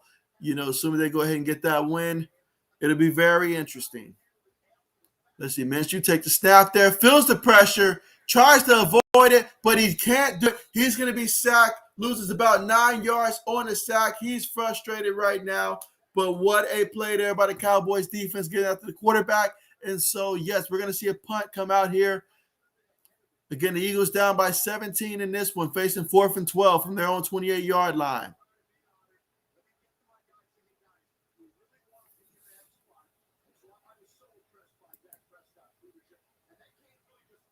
Oh, I'm sorry. I didn't even read that. My bad. 420 says, and 10 plus touchdowns thrown. And so, oh, yeah. All right, so let's see. Punts on the way. Well, another bad punt. All right, so let's see what the Cowboys offense does this time out there. I imagine that they'll go ahead and try to run the ball here, run some clock out, but still try to move it and score. So we'll see how things play out. This yellow man says, Gardner Minshew is going to be like Fitzpatrick, and okay to good backup quarterback. He can win you games, but not winning the Super Bowl with neither one of them as your guy. And so I think that's pretty accurate. I can see that as well. Jay says, I cannot wait till we get the playoff schedule. Oh, for sure. For sure. 420 said, who's the team you least want to play in the wild card? The team that I least want to play for my Patriots in the wild card would be the Kansas City Chiefs. That's the team right now that I least want to play. The Bengals are, I'm not really sure for a fact 100% what we're getting from Cincinnati. I know they look like the last 2 weeks, but I saw them earlier in the season. They peaked and then they went cold and they peaked again. Not entirely sure. They had a great year this year, no doubt about that. But Kansas City certainly the team that if we can avoid them, that's that team right there. But of course, whoever you get, you're just happy to be in the playoffs at this point. But if we can avoid them for now, that'd be great. That would be great.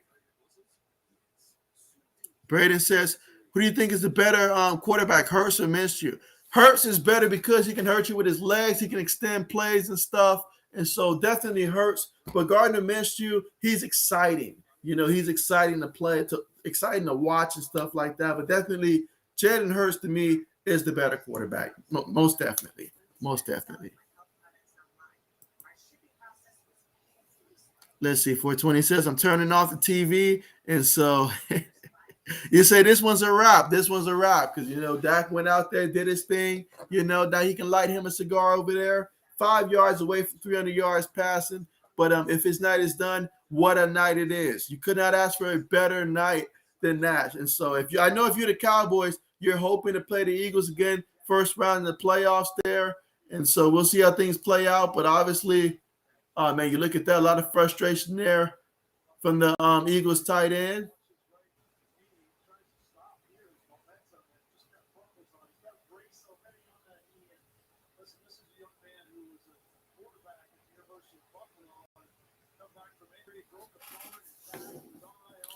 All right, so we got Cooper Rush in there, guys. Cooper Rush, good old Cooper Rush. I remember Cooper Rush earlier this season led the Cowboys to victory, I think, against the Minnesota Vikings. If I'm not mistaken, it was the Halloween game. All right, here we go, guys. 3 receivers, 1 tight end, 1 back in the backfield. Rush up under center, takes the snap. Going to hand it to the back, up the middle. Going to pick up about a good 2 yards on the carry. That was Clement there off the right guard. 2nd and 8 coming up. 12 minutes, 35 seconds left to go here in the fourth quarter.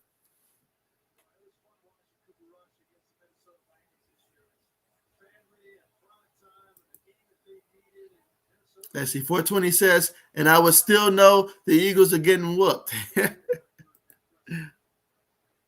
Braden says the Bengals usually stink in the playoffs. And so I'll never forget that playoff game where the Bengals were at home against the Steelers. Meanwhile, Clement's going to run it there off the left side. He's still running.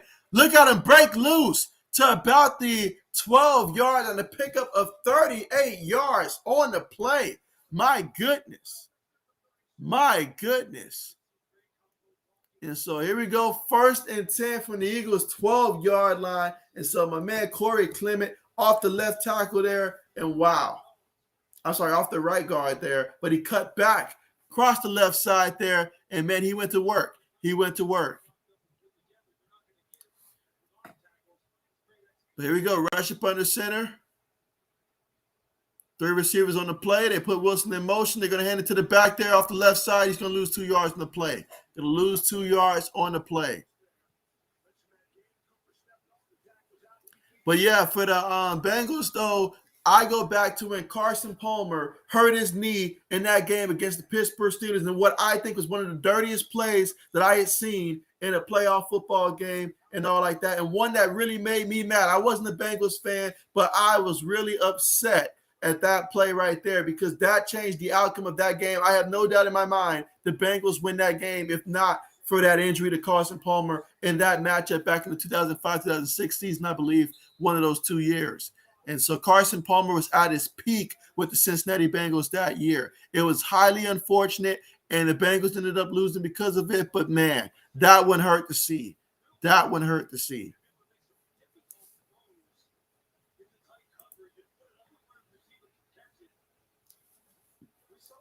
All right, so here we go, guys. Now we're looking at a 3rd and 2 here. Rush up under center. 3 receivers on the play. They take the ball, snap it, they hand it to the back, and so the back gets into the end zone. That's going to be another touchdown. When it rains, it pours. And right now, it's just storming out there, guys. It's flooding out there. And so, wow, a touchdown for the Cowboys, 43-20 right now in the 4th quarter. Wow.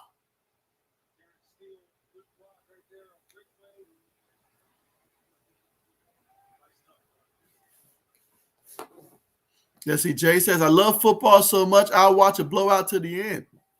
That's how I am with my Patriots. You know, I will definitely sit there, watch a blowout, then get mad if the other team scores a touchdown late in the game.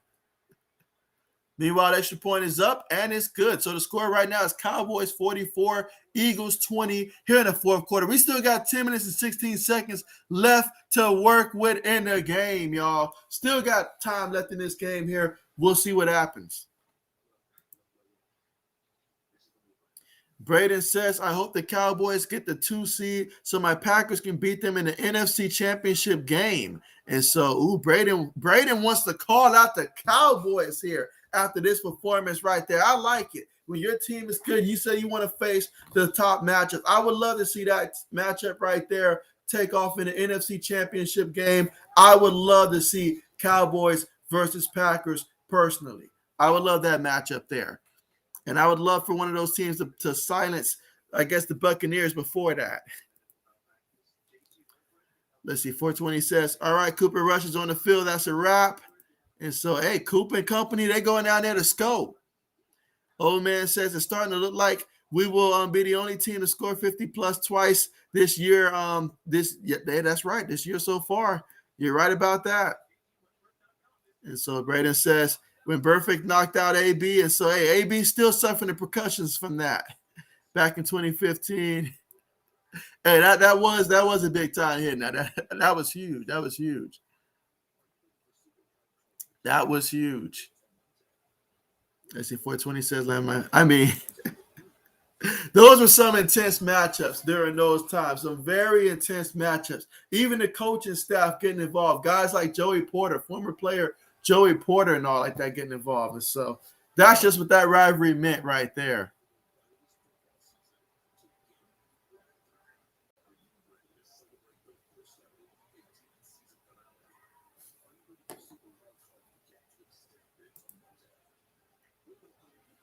Let's see. Braden says the last couple playoff games between us have been crazy. And so, oh, yeah. Most definitely. Jay says, I love Carson Palmer. I thought he was going to take the Cards to the Super Bowl in 2015. And so I thought he was going to save the Raiders franchise when they traded for him, but it was not meant to be. It was not meant to be. But who doesn't love that Cincinnati Bengals team that year other than maybe Steelers and Ravens and Browns fans and all like that? But, I mean, him at the time, Chad Johnson, his name that year was Chad Johnson. So I called him Chad Johnson, TJ Husmanzada, all those guys. It was really nice to watch those Cincinnati Bengals that year. The offensive line they had was top-notch. Guys like Rudy Johnson in the backfield, all those guys.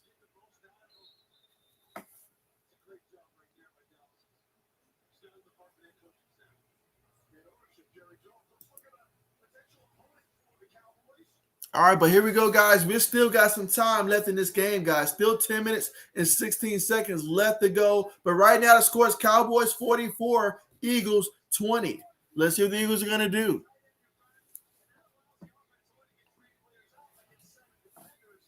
Let's see. Old man says, I defended AB so much, but what he said about Brady was the last time I will ever defend him. That was messed up what he said about Tom Brady. Like it made no sense for him to say that about Tom Brady. When Tom Brady went out there, risked his reputation back when AB was, hated by many. Meanwhile, the interception there by Gardner Minshew, so the Cowboys get the football back. Wow. If you're here for the Eagles, I appreciate you for still being here, but I know this one is tough right now to take. Just remember, you don't have all your starters out there, all that stuff, but man, it's a Cowboys party here in Philadelphia tonight. He threw that one too high, and then it was picked off there by the linebacker. He wanted that one. He took that one, and he got it. But yeah, what he said there, that was messed up. That was messed up to say that about a guy that you literally just played where he did nothing to you. Brady had nothing to do with whatever beef you and Bruce Arians came up with, or you versus the imaginary person or whatever that you're fighting against. But that was a low blow that he did. That was a low blow. Meanwhile, Hardy runs it up there, up the middle, about a good 6 yards on the carry. 2nd and 4 coming up here at the Eagles' 20-yard line.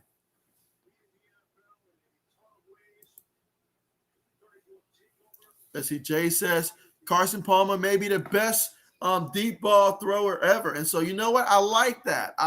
He did throw a pretty deep ball. That he did. Loved me some Carson Palmer back in the day.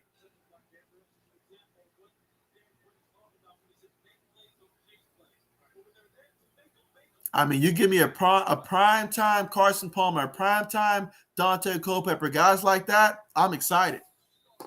Meanwhile, Hardy loses 2 yards on the play. It looked like he tried to stop on a dime and switch directions, but it didn't work. So that's going to be a loss of 2 yards. We got 3rd down coming up.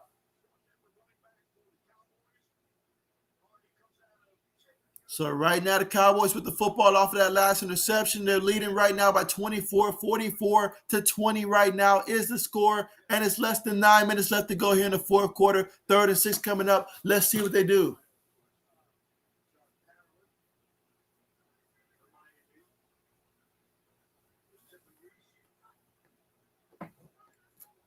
All right, they take the snap. They're going to hand it to the back there. And so, he made a guy miss, and he take it in the end zone for another touchdown. When does it end? When does it all end? Wow. I mean, Cowboys, they aren't just out there beating rivals right now. They're out there cremating them at this point. I mean, this is just downright disrespectful. They disrespected the Washington football team, and now they're going out there dropping 50 on the Eagles defense, or what's left of it. But this is just, wow. They're saving their best football for their division opponents.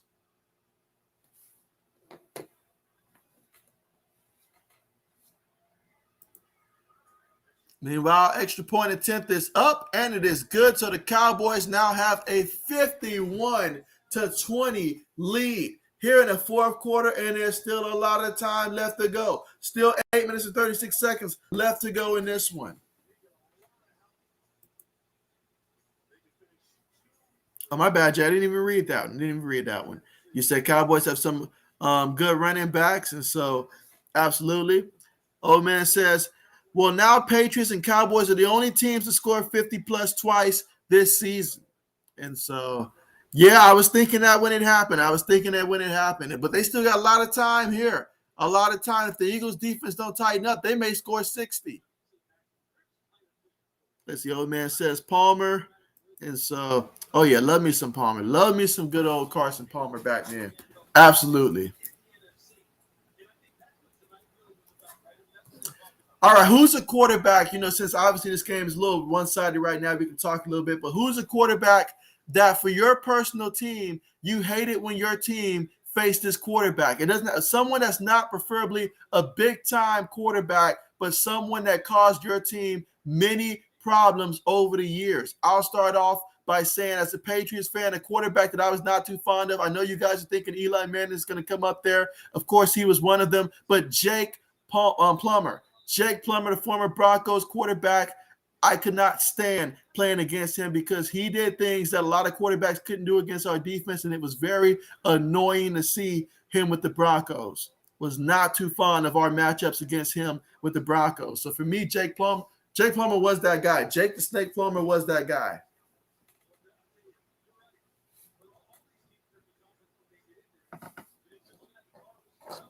All right, let's see what the Eagles do with the football here. 1st and 10 from their own 25-yard line. Take the snap there. Going to hand it to the back off the left side. And, yeah, he lost 2 yards on the carry there. That was Hudley on the carry. 2nd and 12 coming up.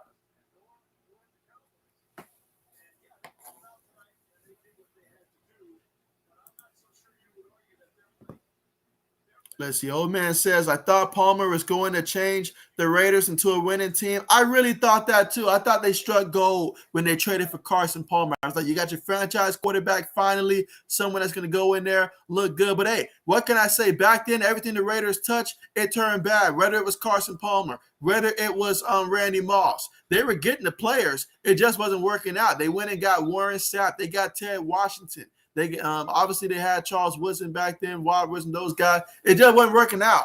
I don't know what was going on. It just wasn't working out for them. To be honest, it just was not working out.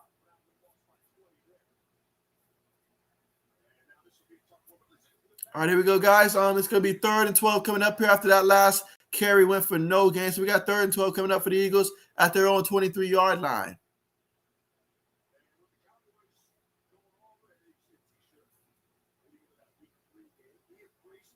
All right, here we go. Trips towards top of the formation there. Cowboys showing pressure. Minshew takes a snap there. Steps up. Throws it across the middle. It is caught by Watkins. And Watkins, he is escorted out of bounds there short of the marker.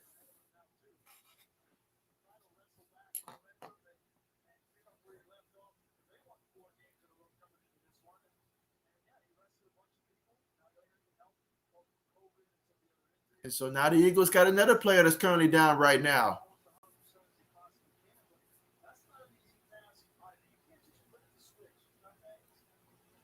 So we got 7 minutes and 5 seconds left to go here in the 4th quarter. Got an Eagles player that's currently down right now.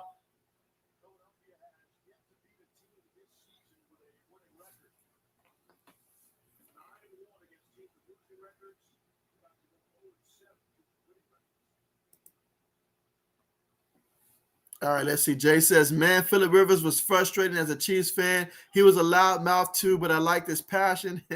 You got to love guys like that. You have to love guys like that. But at the same time, you dislike certain things about him. That is for sure. But yeah, for me, Jake Plummer, he was that guy. He was a thorn. I was so glad when he left, only to be upset again when Peyton chose to go to the Broncos. He couldn't choose an NFC team. Had to go to the Broncos of all teams. But absolutely. But yeah, right now this score is very one-sided, 51-20. Here in the 4th quarter, 7 minutes and 15 seconds left to go. And so trailing by 31 points, I don't know what you say to your team other than let's go out there and try to finish hard. As the old man says, I agree as a Patriots fan. For some reason, he always gave us the most trouble for not a big-name quarterback. And it's because of his ability and willingness to bootleg. And at that time, I loved our linebackers that we had. We had some amazing linebackers, but they were slow as heck back then. And he took advantage of that. And like no other quarterback would do against us. He would just use his mobility and extend plays, and it really ate our defense apart. But here we go for the Eagles, 4th and 1. They hand the ball to Gaineswell, and he's going to pick up the first down there. He picked up 3 yards on the carry. So that's a first down there for the Eagles. 6 minutes and 45 seconds left to go here in the 4th quarter. 80 says, JB, say it isn't so. I would love to tell you that's not the case, 80s, but all I can say, man, is that you guys got to be able to put this behind you and get ready for the playoffs next week. You'll have Jalen Hurts back, so hopefully that helps. But man, I don't know how that's going to help the defense much, though. All right, they hand it to the receiver there. Picks up about 7 yards on the left end around there. 2nd and 3 coming up at the Eagles' 44-yard line. Let's see. Old man says, time to run the ball and milk the clock for both teams. And so, definitely it has been that. And so, Skull for Life, what's good with you? What's good with you? How's it going? How's it going? And you say, this is quite. Meanwhile, Minshew just throws it up there. Oh, my gosh, incomplete. Terrible pass. You say, this is quite a blowout. Absolutely. Yeah, this is a blowout. It is. And so, let's see. Skull for Life says, do you think the Saints will make it into the wild card spot? I would love to see it only if they were able to play the Buccaneers. That's the only way I want them to make it in if I know they're going to match up against the Bucs. But ultimately, I don't think so. It's tough to rely on that offense there. So I don't think it's going to happen. But we'll see what happens. But if I had to choose one, I don't think they do.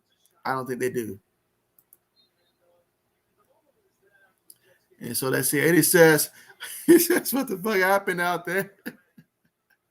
I'll tell you what happened. I guess I don't know. The defense didn't show up. Dak Prescott, he doesn't like Eagles, I guess. I mean, it is what it is. But no idea.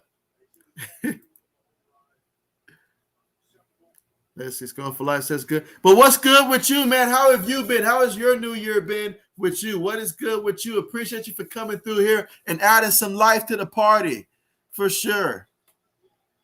Adding some life to the party. And by the way, Skull for Life, with you being a Vikings fan and all like that, how do you feel about, one, the head coach situation? Should you guys move on from your head coach? Should you bring him back one more year? Or two, what about Kirk Cousins? Should you stick with him another year? Or are you tired of him and you want to move on? Let me know, what do you feel about that? Coming from a Vikings fan, that definitely holds a lot of weight. So let me know your thoughts on that. All right, but here the Eagles go 2nd and 9 here in the shotgun.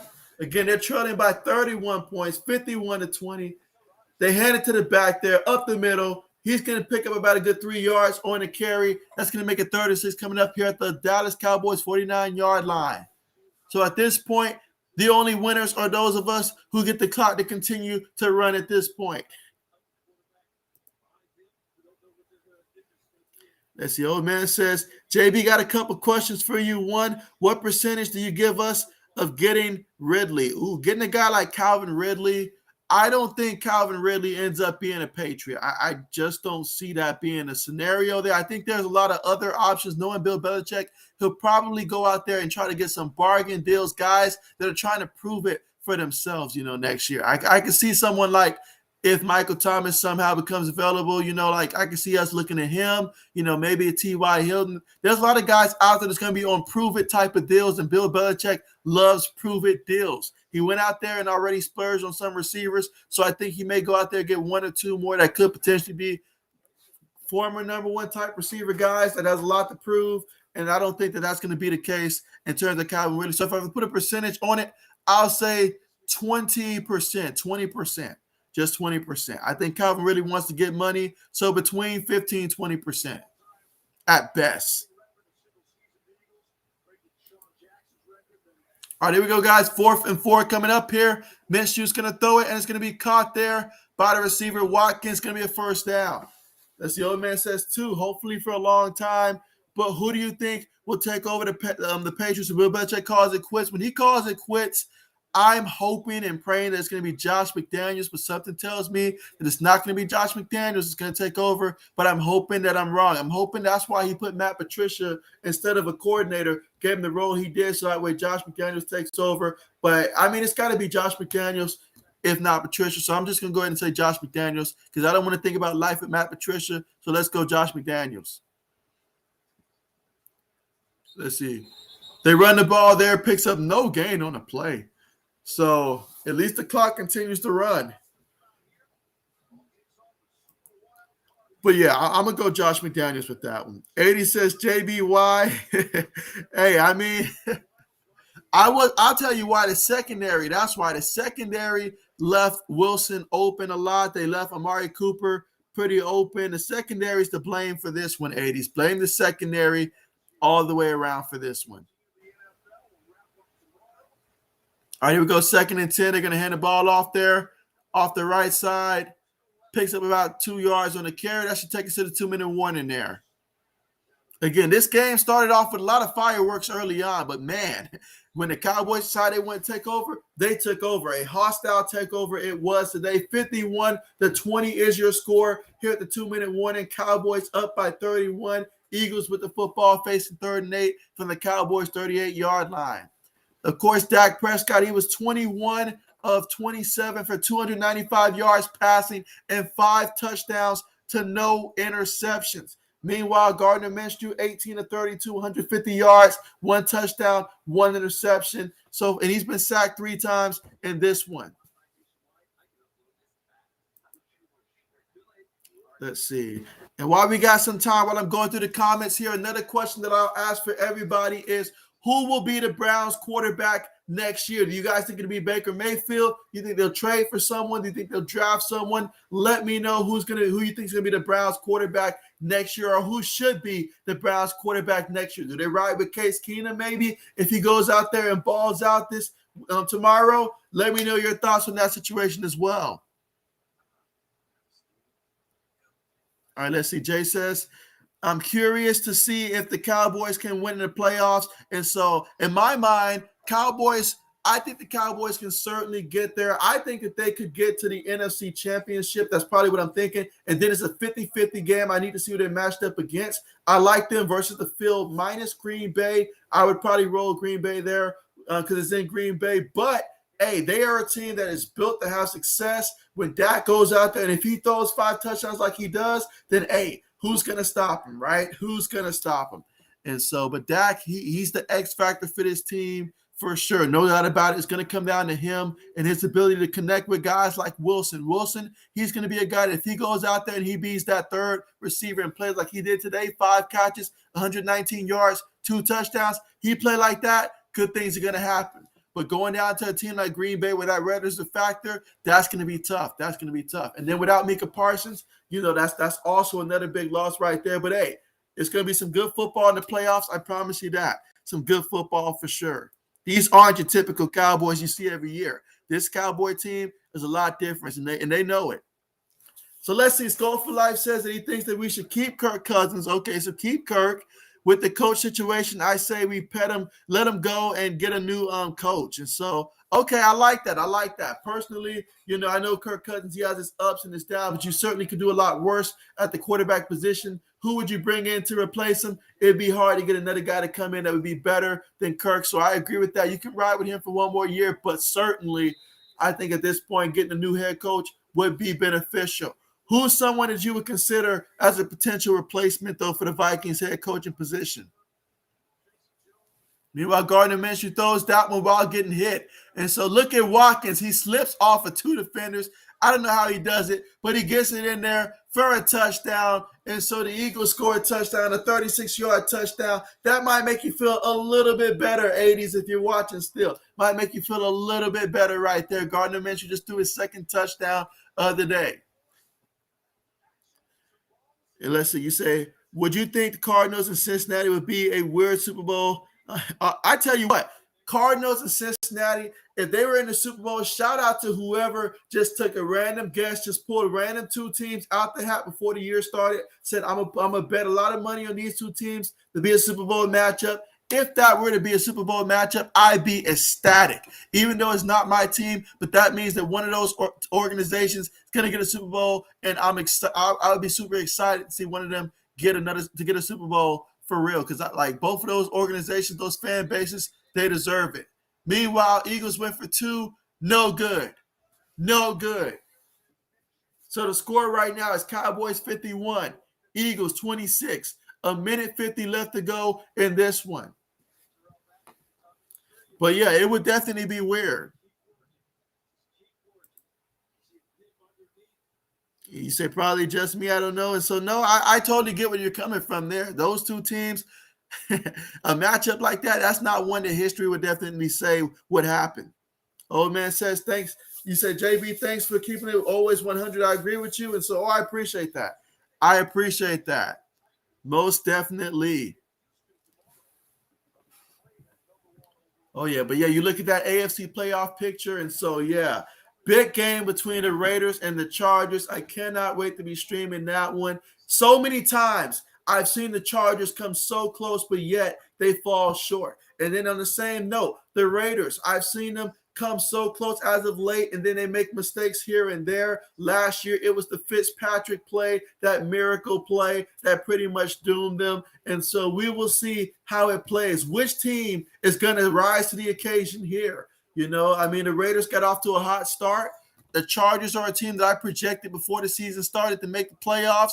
So I'm excited to see how that's going to play out tomorrow.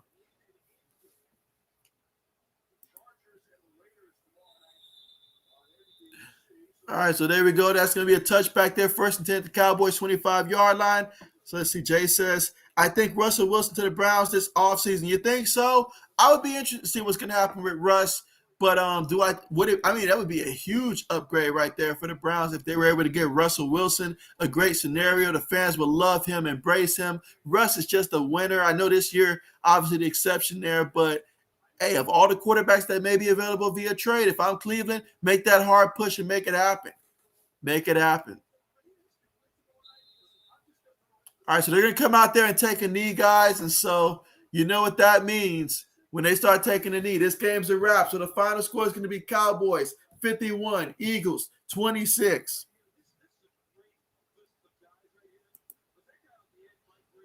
And so, oh, I had you on that one. Yeah, I know exactly what you meant. Yeah, that autocorrect, it gets us sometimes. It gets us. But no, you're all good. That autocorrect will get us. Yeah, meanwhile, Cooper Rush, he's just going to keep taking the knee for this one. Old man says, Baker, unless they trade for Russ.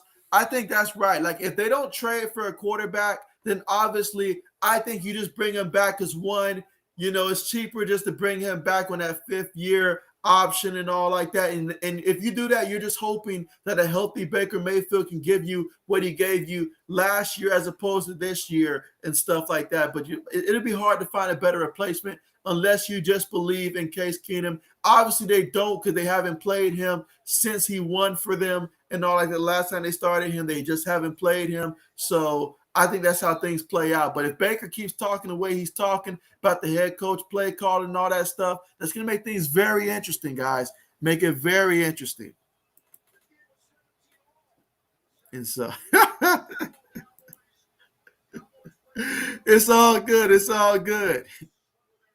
Braden says Kyler Murray versus Joe Burrow would be fun. And so, hey, it really would be fun. It really would be fun. It really would be really fun to see. No doubt about that. And so I thought about so many different scenarios. I know the Ravens probably most likely won't be in there, but I have thought at some point in the future, I would love to see if Kyler Murray does get to the Super Bowl. You know, it wouldn't hurt to see a Lamar Jackson versus Kyler Murray type of Super Bowl where you see two guys just out there just running around the field and all like that, you know, just completely just, you know, being electric out there. It would be great. It really would. And so Skull says, yeah. And so you say Joe Burrow is killing it. Oh, yeah, that combination of Burrow to Jamar Chase, that's the best combination that they've seen. I mean, I'm going to even say better than Andy Dalton and A.J. Green and all like that in their prime, but probably a little around. If they keep going at this rate, they can match what Carson Palmer and Chad Johnson used to be, that 1-2 punch. So, absolutely. And so Jay says, great stream. I'll be back for the Raiders Chargers tomorrow night. Hey, I appreciate you. Thank you so much. And so, yeah, obviously this game was very one-sided. Only so much you can do with a game that's one-sided. But I appreciate you guys so much for coming through and joining me here for this stream. And so, yeah, tomorrow things will be interesting. And the next time we talk, we're going to know a lot more about that playoff picture. That is for sure. So I'm looking forward to it, guys. And hey, make sure you guys enjoy it tomorrow. The last week of the NFL season is upon us. And so let's make sure that we just soak it all in. For some people, we might be seeing our teams for the last time tomorrow. So make sure you enjoy them and all like that while it's there. And we'll see how many coaches will be fired and stuff, I guess, on Black Monday, even though Black Monday, we have the national championship and all that stuff. But, yeah, it'll be fun to watch, guys. It'll be fun to watch. But, yeah, appreciate you. Brandon says, thanks for the stream. See you tomorrow night, JB. Yeah, appreciate you. Yeah, you guys take care. Have a good night. Thank you guys so much for coming through. Really appreciate you. It's been fun. It's been real. Skull for Life says, after that injury, he is just killing it. Oh, that he is. That he is. I'm so happy for him. I really am happy for him.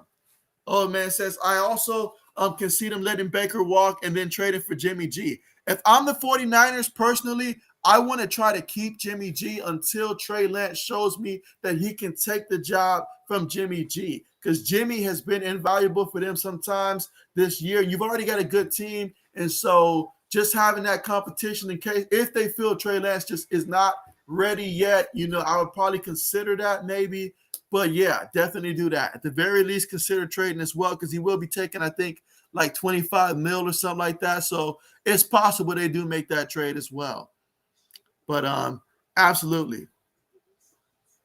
Skull for Life says, good night. I'll see you guys tomorrow. Yeah, I appreciate you. Good night. Absolutely. Yeah, you take care, man. Looking forward to seeing you next time. Appreciate you for coming through. And so old man says, another great stream, JB. And dang, NFL regular season is over. This year went by quick. And so that it has. But, hey, this is the fun part here. We're going to have these playoff games, got the national championship here. So at this point, we just enjoy it for now and then get our free agency board ready for the offseason, our draft board ready. And for us personally, get ready to help the Patriots, develop the next, dynasty. That's what we got to do in the offseason. That's the goal. Build the next dynasty.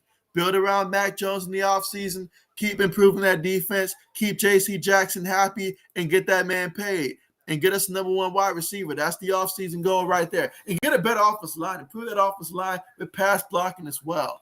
But, yeah, appreciate you. Have a good night. I'm going to go ahead and end the stream, guys. Thank you guys so much for coming through. And make sure if it's somebody that's new that you are subscribed to the channel so that we have your notification bells turned on. So when I have future streams, you will be notified of that as well. But with that being said, thank you guys so much. Have a great night. See you guys next time.